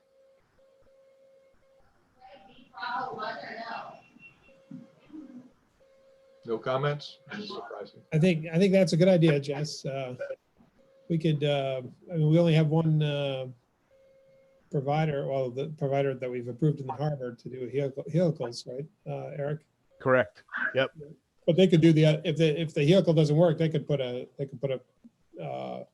dormer in or whatever we needed if the helical didn't work. So it's not like we'd have to change contractors or anything. Yeah. I honestly, we probably missed an opportunity to look at the profile of the channel there to see how steep the drop off is and what we would need chain length wise. If we're going to do this in the spring, that's one of the first things we can do is get out there and take a look and find out what the profile is, how deep it is, and maybe get a hold of Sound Marine and get them out there to take a look at the possibilities of putting a helix in. Right. I think you need to have a diver look at it. That would be much more exact than having a side scan profile of it. I don't think that would be sufficient for what we're trying to do. The resolution that a diver can provide you is much better than the side scan, and he'll know better as to whether he can install a helical and how close the helical could be to existing rocks. Yes, that's why we can get a hold of Sound Marine. That's our approved helical contractor. They and dive get them too, out right? there. I think they dive on them, right? Yes, Yeah. there's a diver involved in the installation. So, yep. So I mean, did anybody else foresee us putting this buoy in over the winter? No. No. Okay. But we definitely need to put it in by the beginning of the season. Well, I mean, we should make best efforts to get it in. There hasn't been one there all along. Yeah, that's a good point. Did Mike say how we should? Who's going to decide how we should mark this buoy? The buoy is going to be green number 22A, I think. Right? No, there's no way. It's I forget what the number is. Has to be odd. Yeah, I think it's green 21, but okay, so that's been determined because it's a missing number in the sequence. Okay, Yeah, that was 21. there used to be one that went away probably. Yeah, I'm looking at the chart. It's 20, 21 is missing. Yeah. Okay. So it's green 21. Right. Okay.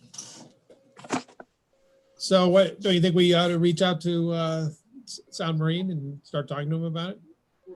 I mean, I'm sure they have a busy work program as they go into the spring. Probably, if we want to get on their schedule, it's probably the best thing to do. All right. All right. I'll contact Sound Marine.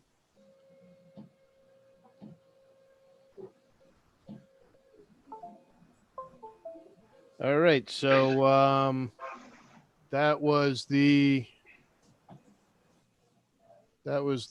buoy part of it. The boat was hauled out actually the following day, November 22nd. Dropped it off at PMW, took a ride down there last week. They had power washed the bottom, so I got to look at it, and we do need to paint the bottom. So I added that to the work order and asked that it be done now versus in the spring so that it's ready to go. And they seemed agreeable to that. And once that's done, it'll get wrapped up and stored down there. Eric, how much fouling was on the sensor for the side scan sonar?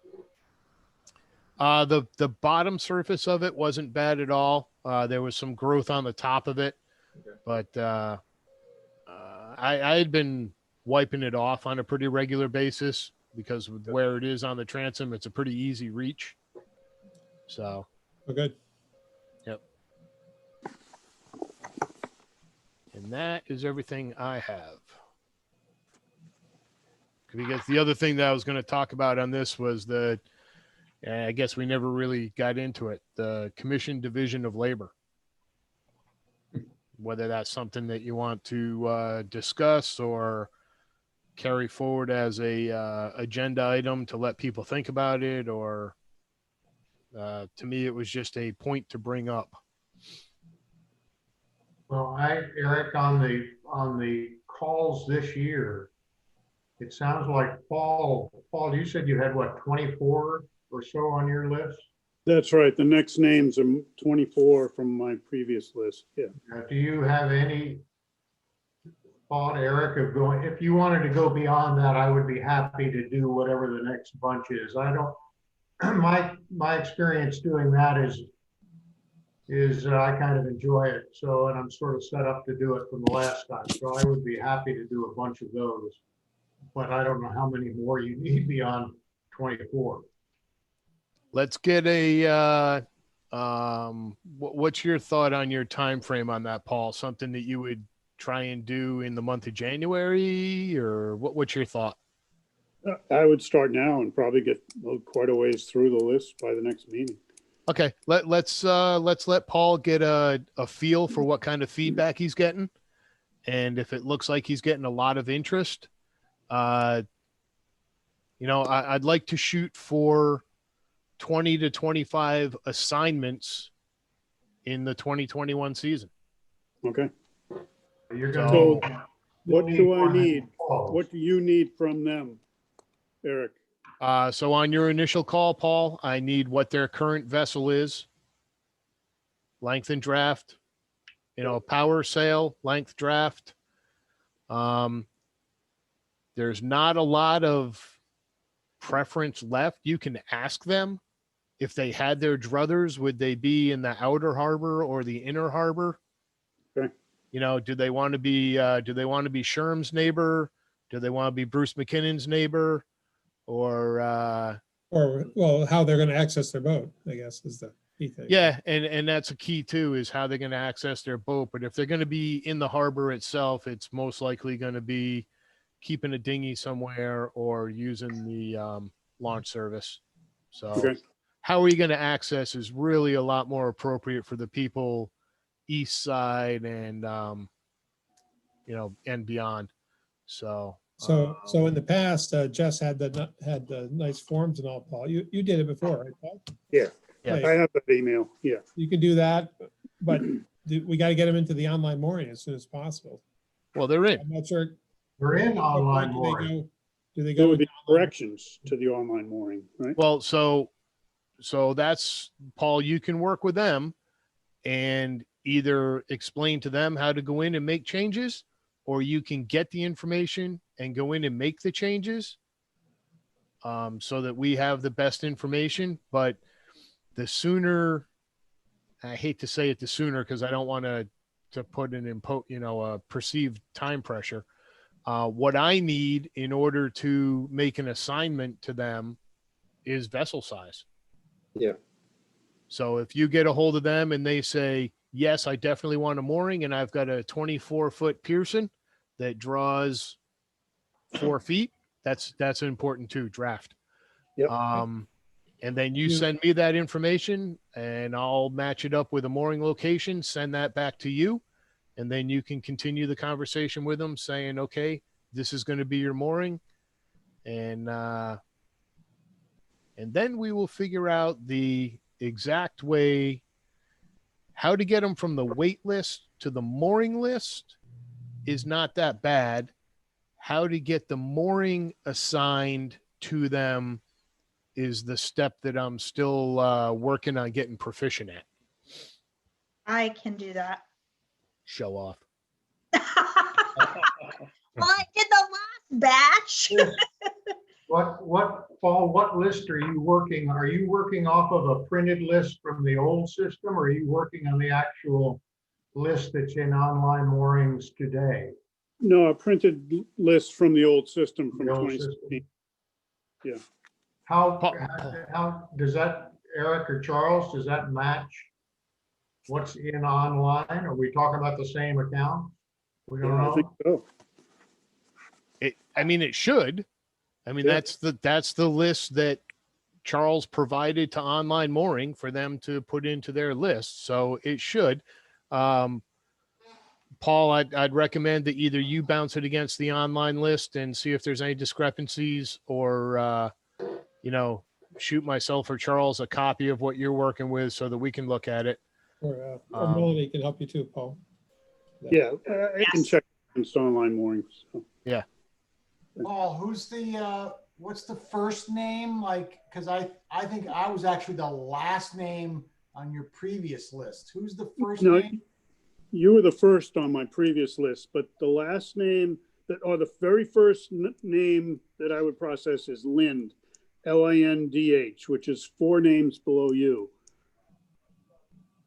Because we processed Andrew Clark and Michael Johnson fell off the list and Lily Flack still hasn't completed her application. And so the next name is Lind, and the bottom of the list is Luke Hatton. Eric? Yeah. Right now, I learned today how to make commissioners' assignments in online mooring to change them, because everyone except for, I changed Charles today to, he can make changes. So do you want me to go in and take Paul from a viewer only to allow him to make changes in online? Because right now, Paul can only just view. I thought commissioners could make editorial changes, but yeah, he definitely needs to be able to make editorial changes to people's applications. Yeah, that would be. I would stop short of if there's a cutoff. Paul should probably not be approving applications. Right. There's a difference. Yeah. Okay. Yeah. Yeah, we want to keep approvals of applications to a very limited number. Yes. Right now, that's you, me, and Jay as chairman. Yeah, and Charles needs that too. Okay, so you want me to give Charles that access? Not, I gave him, he can make changes, but not approvals. So you want me to make Charles have approvals? Yep. And Paul can make changes. Yeah, I would say all the commissioners should be able to make changes, because Okay. anybody that contacts a commission member. We had originally said all commission members were just viewers. Okay.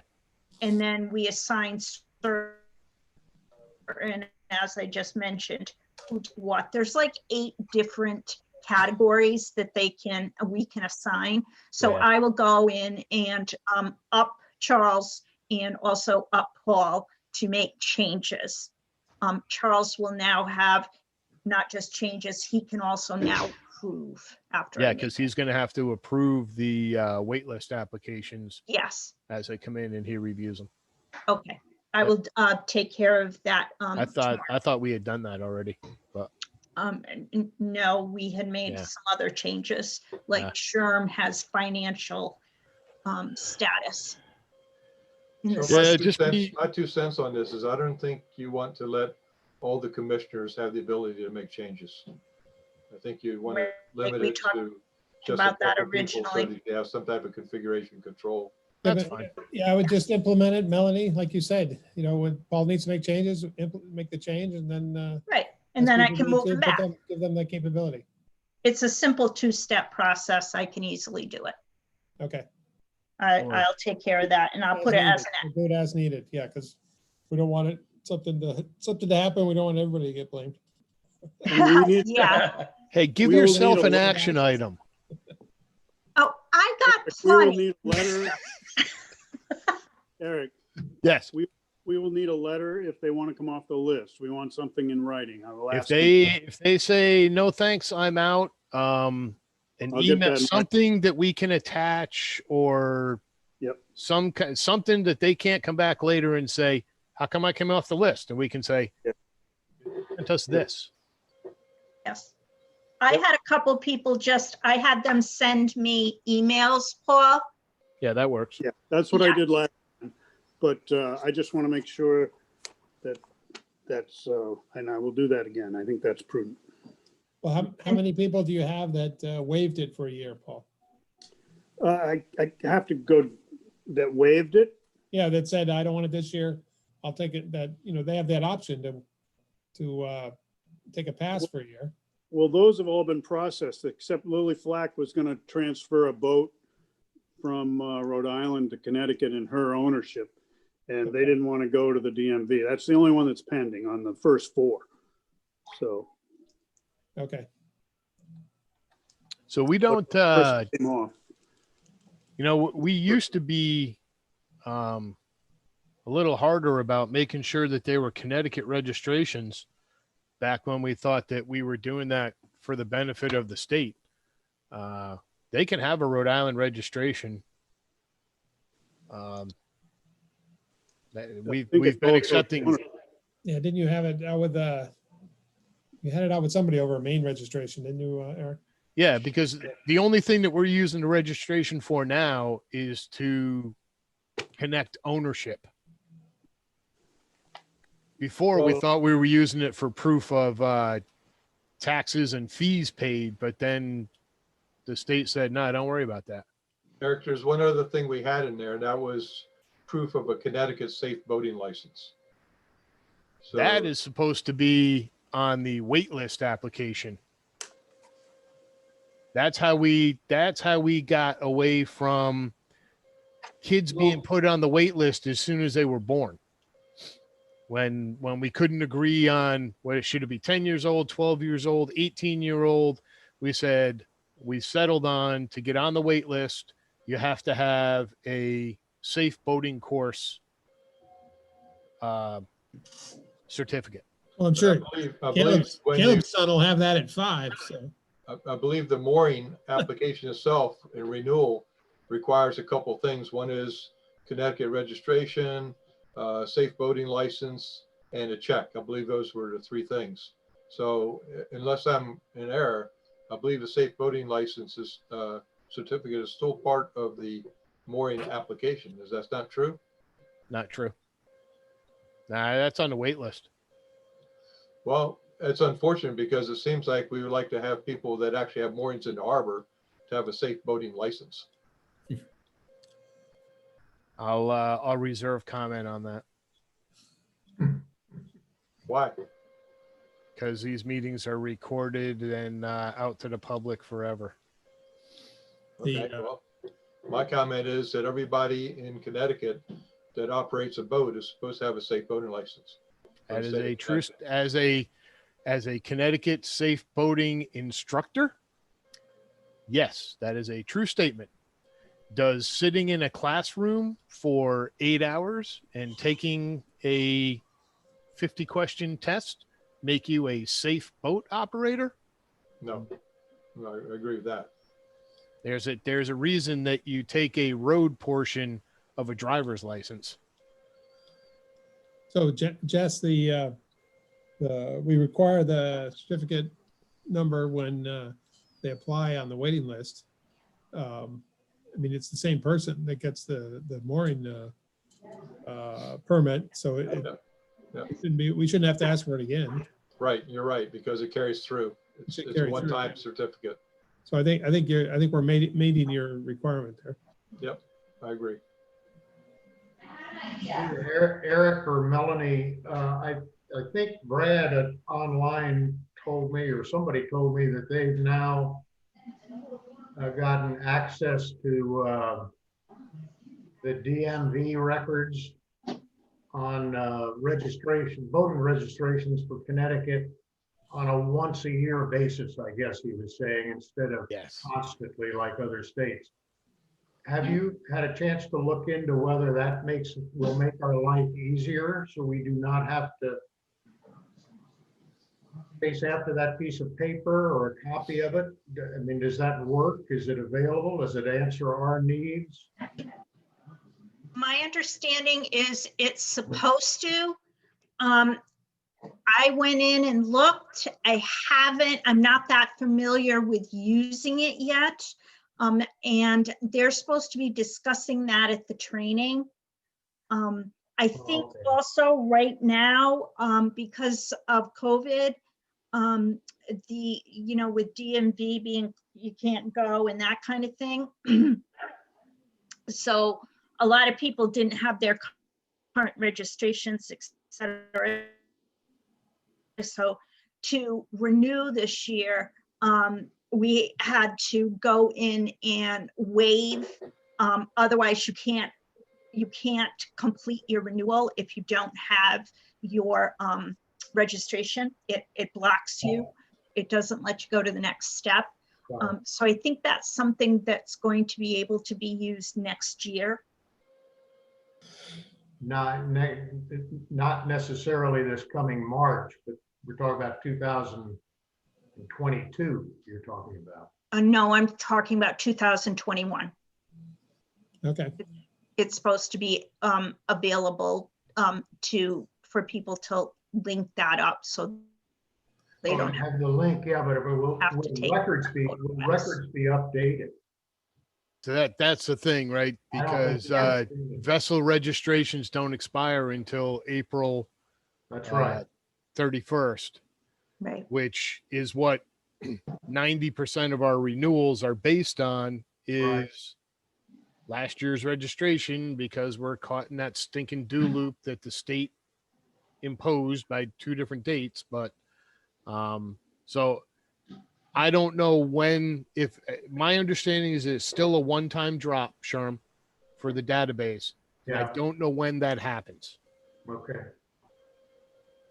Yeah, we didn't use it I mean, we weren't using. For some reason, I remember the 1st of January. I remember the 1st of January, but that could be wrong. But when that happens, that makes our life a lot easier, doesn't it? Assuming the person has a registered boat. Yeah. You know, does that then put the work on us to go for each application, go in and cross-reference that state database? I imagine that online if they haven't already, they will set up an interface where if it's just a once a year deal for us in Connecticut, that file will sit there and online. You can just bump against it to see whether it's there or not. That's my guess. Yeah, I don't know. We'll have to look into that more. Yep. Okay. All right. Anything else for the harbor master? I have a question that might relate to some of these renewals and whatnot. We talked about access, and last year it seemed that Dodson's didn't provide, because of COVID or maybe other reasons too, they didn't provide launch service unless you had a mooring with them. Does anyone know, are they providing launch service? Because for someone with a new mooring, that's going to be a sort of a critical question. How are they going to get to their boat? Did they not have the $500 program, Joe? I don't think they had. I think they terminated the, well, I heard, and this, I'm asking the question, maybe Eric knows, that if you did not have a mooring with them, that they were not providing launch service. It could be wrong, but that's just what I heard. That's correct. For this past season. That's right. They were concerned about people from outside the harbor coming in and, spreading COVID. So they refused to pick anybody up who wasn't already a client. Yeah. A client. Yeah. No, I don't believe that how a person accesses their mooring is part of our question in the there. harbor, you could get the subscription, but they weren't doing. No transients. Yes, that's transients, right. That's correct. But I think they still had the 500, whatever, or 800. That's right. As a matter of fact, I know they did. I talked to one woman who has her own mooring, and she's taking the launch. So they did have that program, but they just wouldn't accept any transients. They weren't renting transient moorings or docket. Maybe that was the confusion then. I think so. Yeah. Yeah, you couldn't come into the harbor and then say, oh, I need to call the launch. If you signed up with them at the beginning of the season, you were okay. Yeah. Or if you anchored, you couldn't get the launch if you were anchored, which they used to do, but not this. It's just this year. Okay. So did you guys hear what I said? There's a lot of people talking over top of everybody. Our application does not require a person to demonstrate how they access their moorings. So it's really not a question that's really relevant.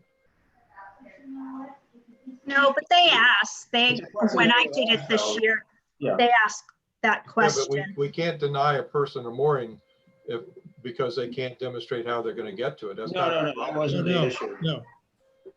No, it's just a question of location. You know, if they're That's gonna, fine. access it from a dinghy at small boat, then maybe they want to have one that's close. It's a convenience question. That's it. That's it. Convenience, yes. Yep.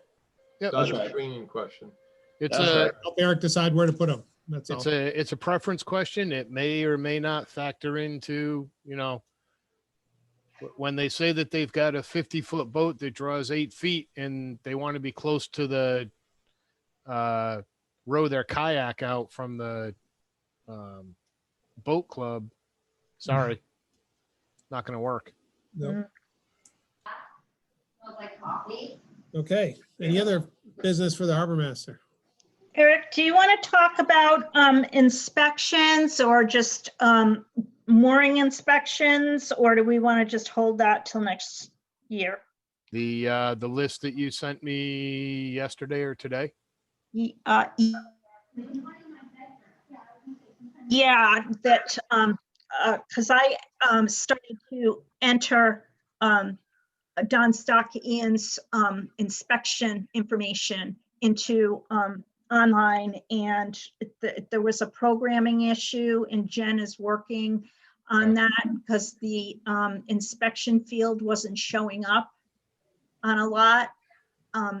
Yeah, so I stopped doing that, and I'll work on it, after they fix that in 2021. But there were a number of mooring holders that are 6+ years overdue. Yeah, and I tend to think that's more of a record keeping thing than anything else, but we'll address that either with the mooring holder themselves or with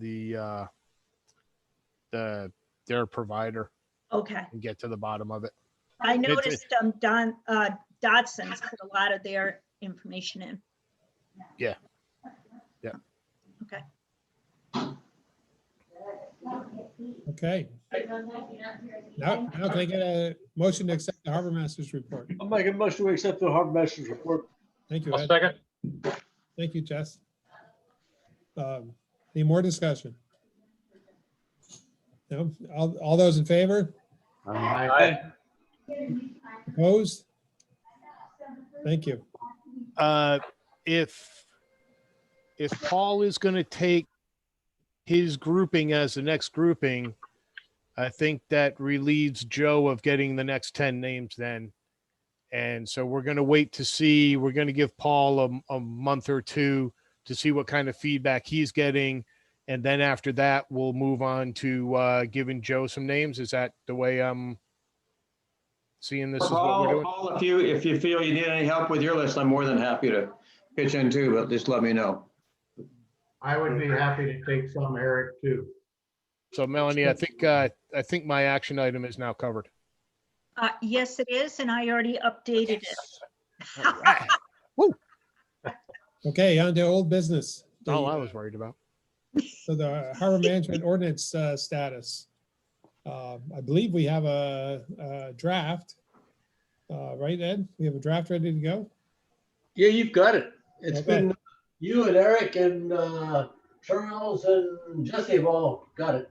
Okay, so I met with the first selectman and Stacy when I was at the town hall last week to pick up the mail, and there was a piece in the paper about the town hall meetings or town meetings. Right now, the town cannot have any town meetings in person because of COVID, and the town does not have any way to approve ordinance in without a town meeting. So some towns have done virtual meetings. I think they might have cited, maybe it was Ledyard, Charles. I forget which town she mentioned. The problem with that is they have to validate every attendee on the meeting. When you go to a town meeting, you sign in and give your address, and they validate that everybody who's at the town meeting is a town resident. And they have to do that if they were to try to do a virtual meeting. So they can do virtual meetings, but they are, they don't want to do virtual meetings because of the number of hours it would take just to validate everybody online. It seems to take an inordinate amount of time to get everybody checked in and validated online. So they asked when we could,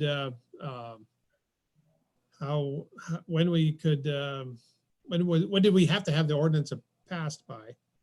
And I told them I'd like to have it passed by the end of February. But our drop dead date would have to be the end of April to get the in order to put the new slow no wake area into effect. So right now they're hoping that they can have an actual town meeting before in the spring, but I'm not holding my breath. So we may, depending upon how many people would come to our meeting for our issue, would complicate the issue of having a virtual meeting or not. If they have a big agenda with a lot of issues on it, which they might have because they have a couple of other outstanding issues related to I think it was related to property tax development issues. Those tend to generate a lot of interest and strong opinions on either side. If we could get a town meeting set up just for us, for our ordinance, that probably wouldn't be so highly attended or cause so much problems.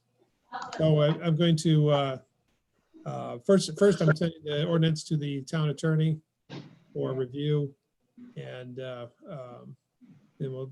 keep pushing on them to move it to a town meeting in some shape or form. We're hopeful in the fall that the governor's executive orders allowed the selectmen to pass an ordinance due to the circumstances, but apparently that's not true. So that's the ordinance status from my point of view. But, Has it sent back to DEP for their comment, or do you think they're happy?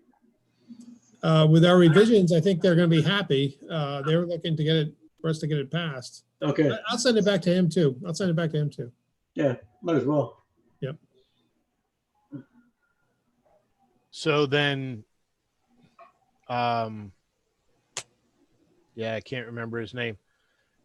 All Tim the wording Delgado? that we did for around Sandy Point and everything, that was all bought off? Well, you sent it to Tim Delgado and got his buy-off on it. No, I put the words together You and were gave them corresponding with him. back to you and Ed to put into the ordinance. Yes, we put his words in the ordinance. Okay. Yeah, exactly what he suggested. Okay. And then that has gone back to them for. Not yet. Okay. Because that's what he's waiting on now, is for that stuff. Now that we've put the words in, for it to come back to him so that he can send it up his chain and get that bought off on. Okay. Action item. Okay, put me down for that too, Melanie. Send it to Deep and to the town attorney. I got it. Okay. I'll do that on Wednesday, not tomorrow. Tomorrow I'm driving to New York. Okay. And all the plan has been, plan revision has been taking a backseat till we get this ordinance settled, and then we'll get back to the plan. Any other old business we had to bring up? Oh, I didn't put Paul on here. Paul had an update until next meeting, right, Paul? That's right. Yeah. Okay. You want the buoys now? Um, You want to discuss? Oh, Bruce, you want to do the buoys? Yeah, I guess. Yep, go Yes, ahead. that would be old business, right? Yep.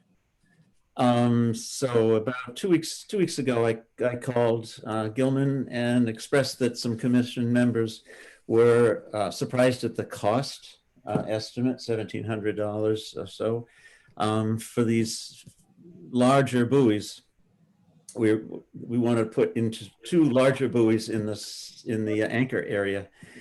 They're 5 CFR buoys, they're called. They explained that, number one, we bought one of those buoys in 2015 and it cost $1,127. I was aware that we got a really good deal when we bought all the new slow no wake. When I think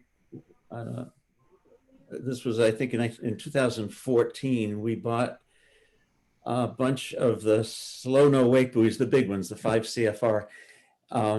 They gave us a huge deal. They cost us $556. And that's what has been in my mind for buoy for all these years. Buoy is $600. Well, no, those, Elizabeth Gilman was able to give us a great deal on those because they had been returned to them by the Coast Guard and they were refurbished. They rebuilt those buoys. So she gave us a super deal on those. So really the cost that they quoted, $1,741 for the big slow no wake buoys the big anchor area buoys that we want to put in, the 2 of them, that is going to cost us for 2 of them $3,400 and some dollars. Just as an aside, if we're going to buy 5 new of that size for Sandy Point slow no wake area, we've got to budget $8,705 plus the heavier anchors and the chain for them. So we need to, I think we have $10,000 in the plan for those. So we just need something we need to think about. We're going to need a lot more money for those 5 big buoys. I tried to send around some pictures. I think 1 or 2 went through. I tried to email it to everybody, but some of the pictures just didn't attach. And I just said, oh, the heck with it. I'll tell them at the meeting. I think I sent one of the, this is just on another subject, the slow no wake buoys that Dodson does, Steve Kingsland does. I took a picture of one of the metal pieces that where the chain attaches, and it's really worn. Gilman, they give us the price of replacing those things is not that bad. We haven't replaced the metal parts on the big buoys yet. When we did it on the smaller buoys, it was quite reasonable. Maybe it was $100, $50 to $100 for replacing the metal parts. This will be a lot more, I'm sure. But 4 of those have to have those metal pieces replaced. The 5th one is a smaller buoy. It's in the cut, and it's still in good shape. So we just have to plan for that also. Are they going to give us a quote for all this work, Bruce? I can get a quote for that. Yeah, I can get that easily. Although I'm not sure, they may have to see them first because we don't know what parts have to be replaced or how. For the smaller buoys, we know what we paid. I think it was 2 years ago. We had them done 1 or 2 years ago. We had a lot of the smaller buoys, the metal pieces. Remember, the design was that they could wear, and now all of a sudden the chain was off to the side and the buoy was tipped over.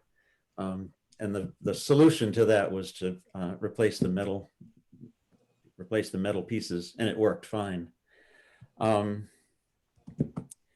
Let me see. As far as the anchor area buoys, all the buoys are hauled. I haven't been able to pin Ian down to get down to his float and look at exactly what he proposes that we might need to replace on those. But I'll have that soon. He's just been too busy trying to get things all put away and covered, etc. So the answer to the main question was, yeah, that's the cost. It's going to be expensive to buy those 5, well, 2 this year, and then when we buy the 5 for the Slow No Wake area, that's going to be an expensive item. But sometimes we've been worried about accumulating too much money, so this is sort of a win-win right there. So what do you think the life expectancy is of the new buoys? Well,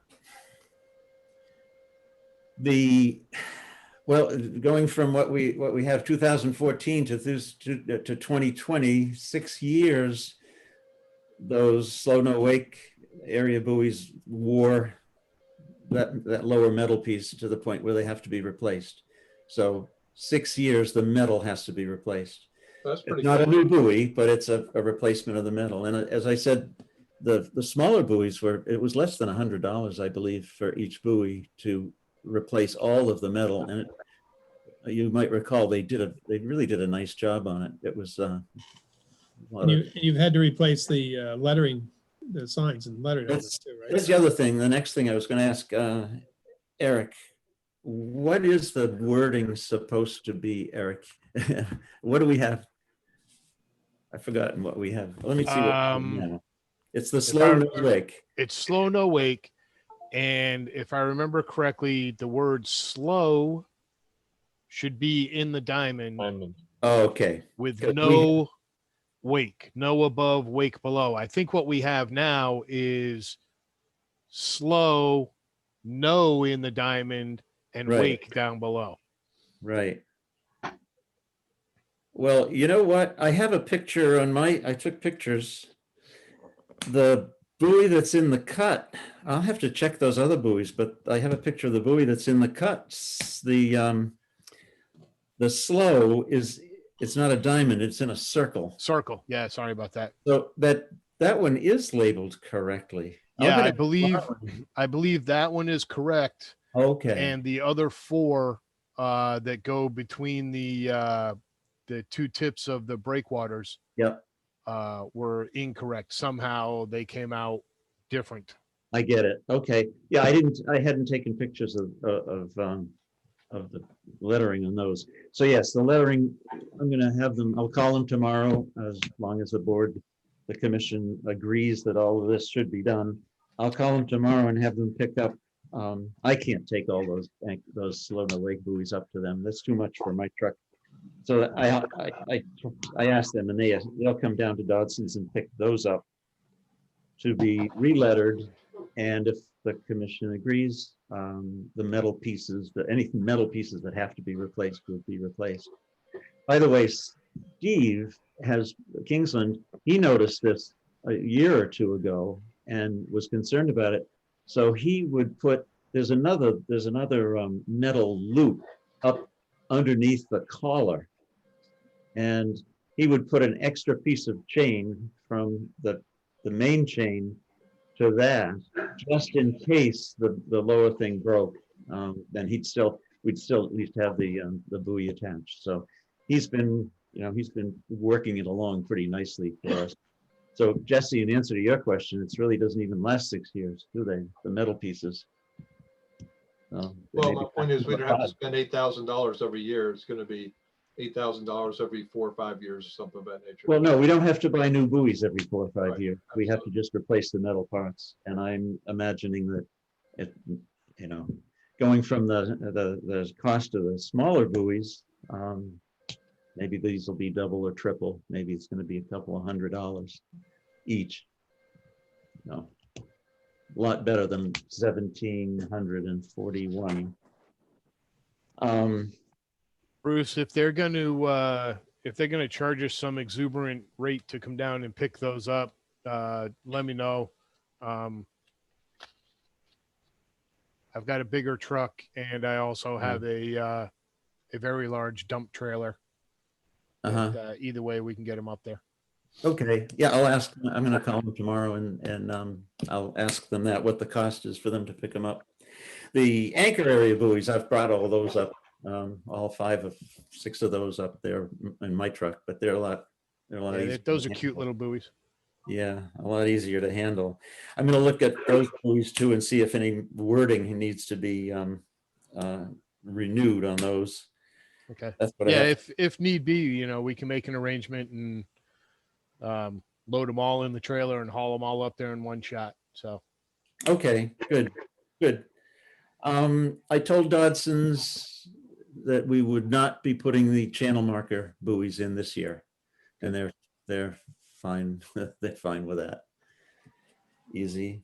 Another point, Eric, we will have a spare anchor area buoy of that size. Would you want to use that for the rock buoy, the temporary rock buoy, before we get a piling in there? Or no, because that's not a rock buoy. That's we can't put a green buoy for us. Yeah, we need a green buoy there. We can't put a rock buoy down there. If we Oh, put a you rock can't. buoy, people are going to think they can go either side of the rock, Oh, okay. and that would be very ugly. Yep, I get it. And we actually have another rock buoy that we refurbished last year. That's right. Sitting in the storage shed, which we will swap out in the springtime and get some, you know, get a shiny, good looking rock buoy out there at Sandy Point in the spring. And then we'll send off this year-old one to get refurbished. Okay. Because that's a smaller buoy and it takes a little bit of weather abuse because it stays in all year. And as far as anchorage area, ending up with a spare, we were down to 5 buoys this year. Right, but we're going to buy 2 new ones. We'll buy 2 new buoys. So now we'll have. Oh, okay. I see what you're saying. Yeah. So we'll have the 6 plus 1. Yeah. Yeah. We can only have 6. So yeah, we'll rotate them through with anything that we see that needs fixing and upgrading and updating. And I think it's a good idea to have an extra one. Yeah. Yep. So doesn't hurt to have an extra one sitting in the storage locker. So that's the story. Go ahead. Yeah. We're going to have to do some budgeting or planning here very shortly, in another month or two. So while you're putting all of this together, if you kind of keep notes as to what we will probably spend round numbers for new buoys, what we probably spend round numbers to repair old buoys, and then if you can kind of estimate what it's going to cost us to put them all out and bring them all in during the season, just round numbers. I'll need all those for the plan. And the new tackle too for the bigger buoys. New tackle. Yeah. And there's a serious currents run in there, in and out of there. So you're going to need bigger ground tackle. What do we put the big buoys on? I think they're just on 100 pounds. 100-pound Dormors? I believe they're Dormors. Yeah, everything that we have out there is Dormors. Okay, I know the transients are 50 pounds, the little ones. Yeah, those are little ones. Yeah, they're mushrooms. They're not Dormors. The ones that Ian has. Yeah. Yeah, they're all mushrooms. Oh, okay. When we originally bought them, they were like a cheap version of a Dormor. They were a concrete version of a Dormor. I think they've been replaced. I think he's replaced them with okay. Maybe with older. Oh, he did. Yeah. He some of the old used gear as he was accumulating it. He gave us some deals on that. That's right. Yeah. That goes back a couple of years.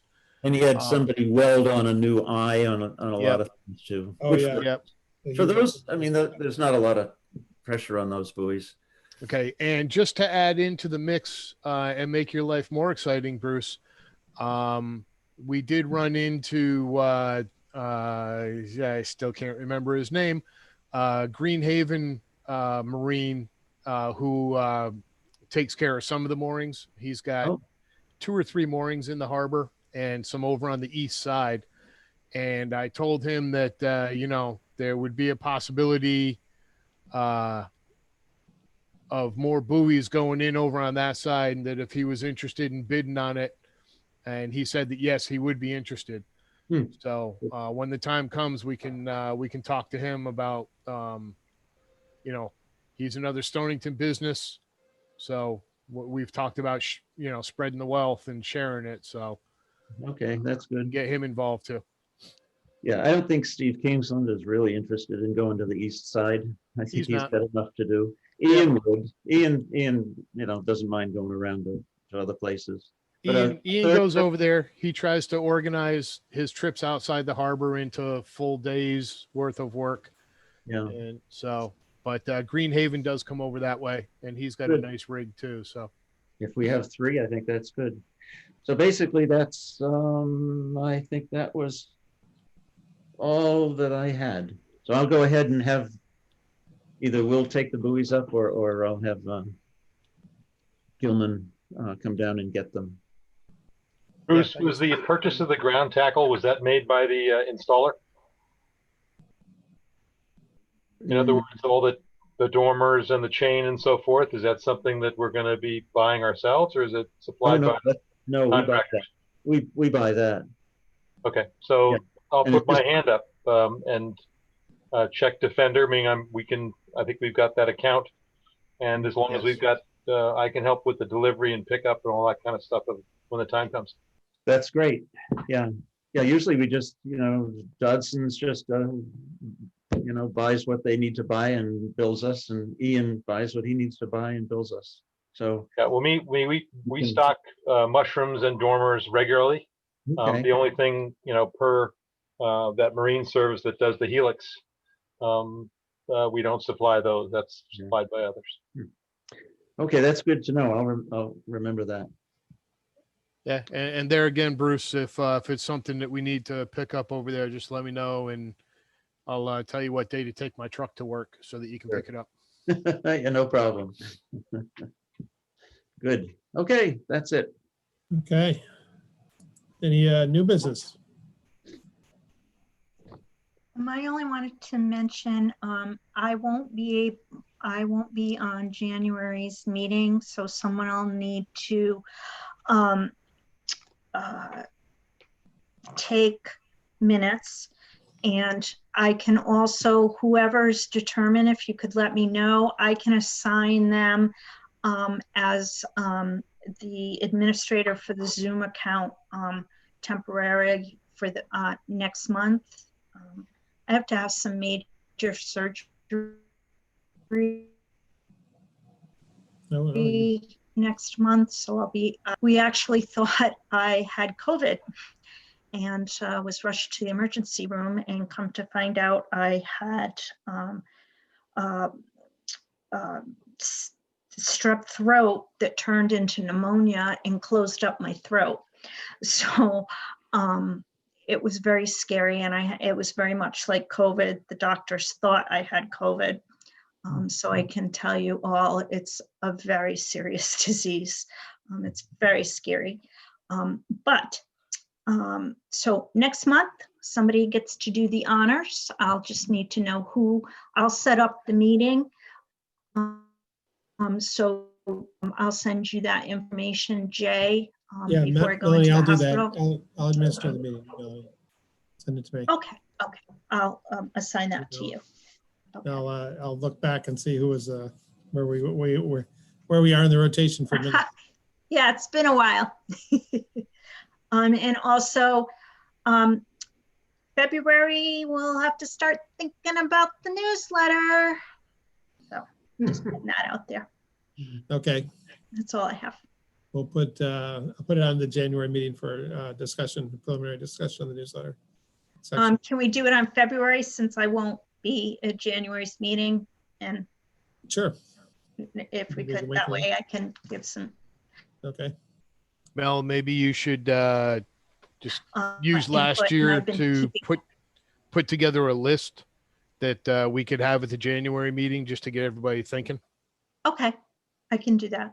I'll try to get that done for the January meeting. I'm going to be in Colorado for most of the month, so I'll try to see what I can put together. Okay. Okay, any other new business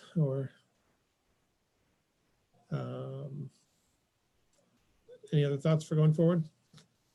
Okay. We got enough done tonight and enough to do for the next meeting. So I get a motion to adjourn. I'll make a motion to adjourn. Thanks, I'll Ed. second that. Second, Jess, second. All right, all those in favor? Aye. All right. Thank you, everybody. Okay. Night. Next month. Night, happy Christmas. holidays, everyone. Happy Happy holidays. holidays. Christmas. Melanie, be careful on your trip. Thank you. Well, I'm being Stay very safe. careful. Good. All right.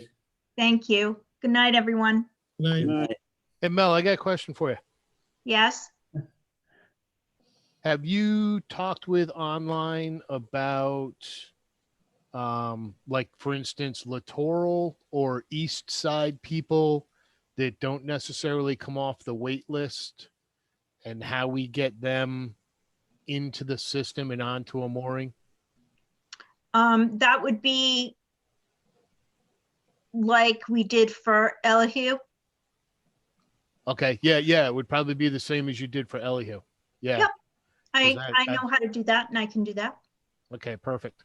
I'll Let me know figure who out they are and I can work on that in late January. Perfect. All right. All right. Good night, gentlemen. Night, guys. Okay, Melanie. Night, Mel. Good night.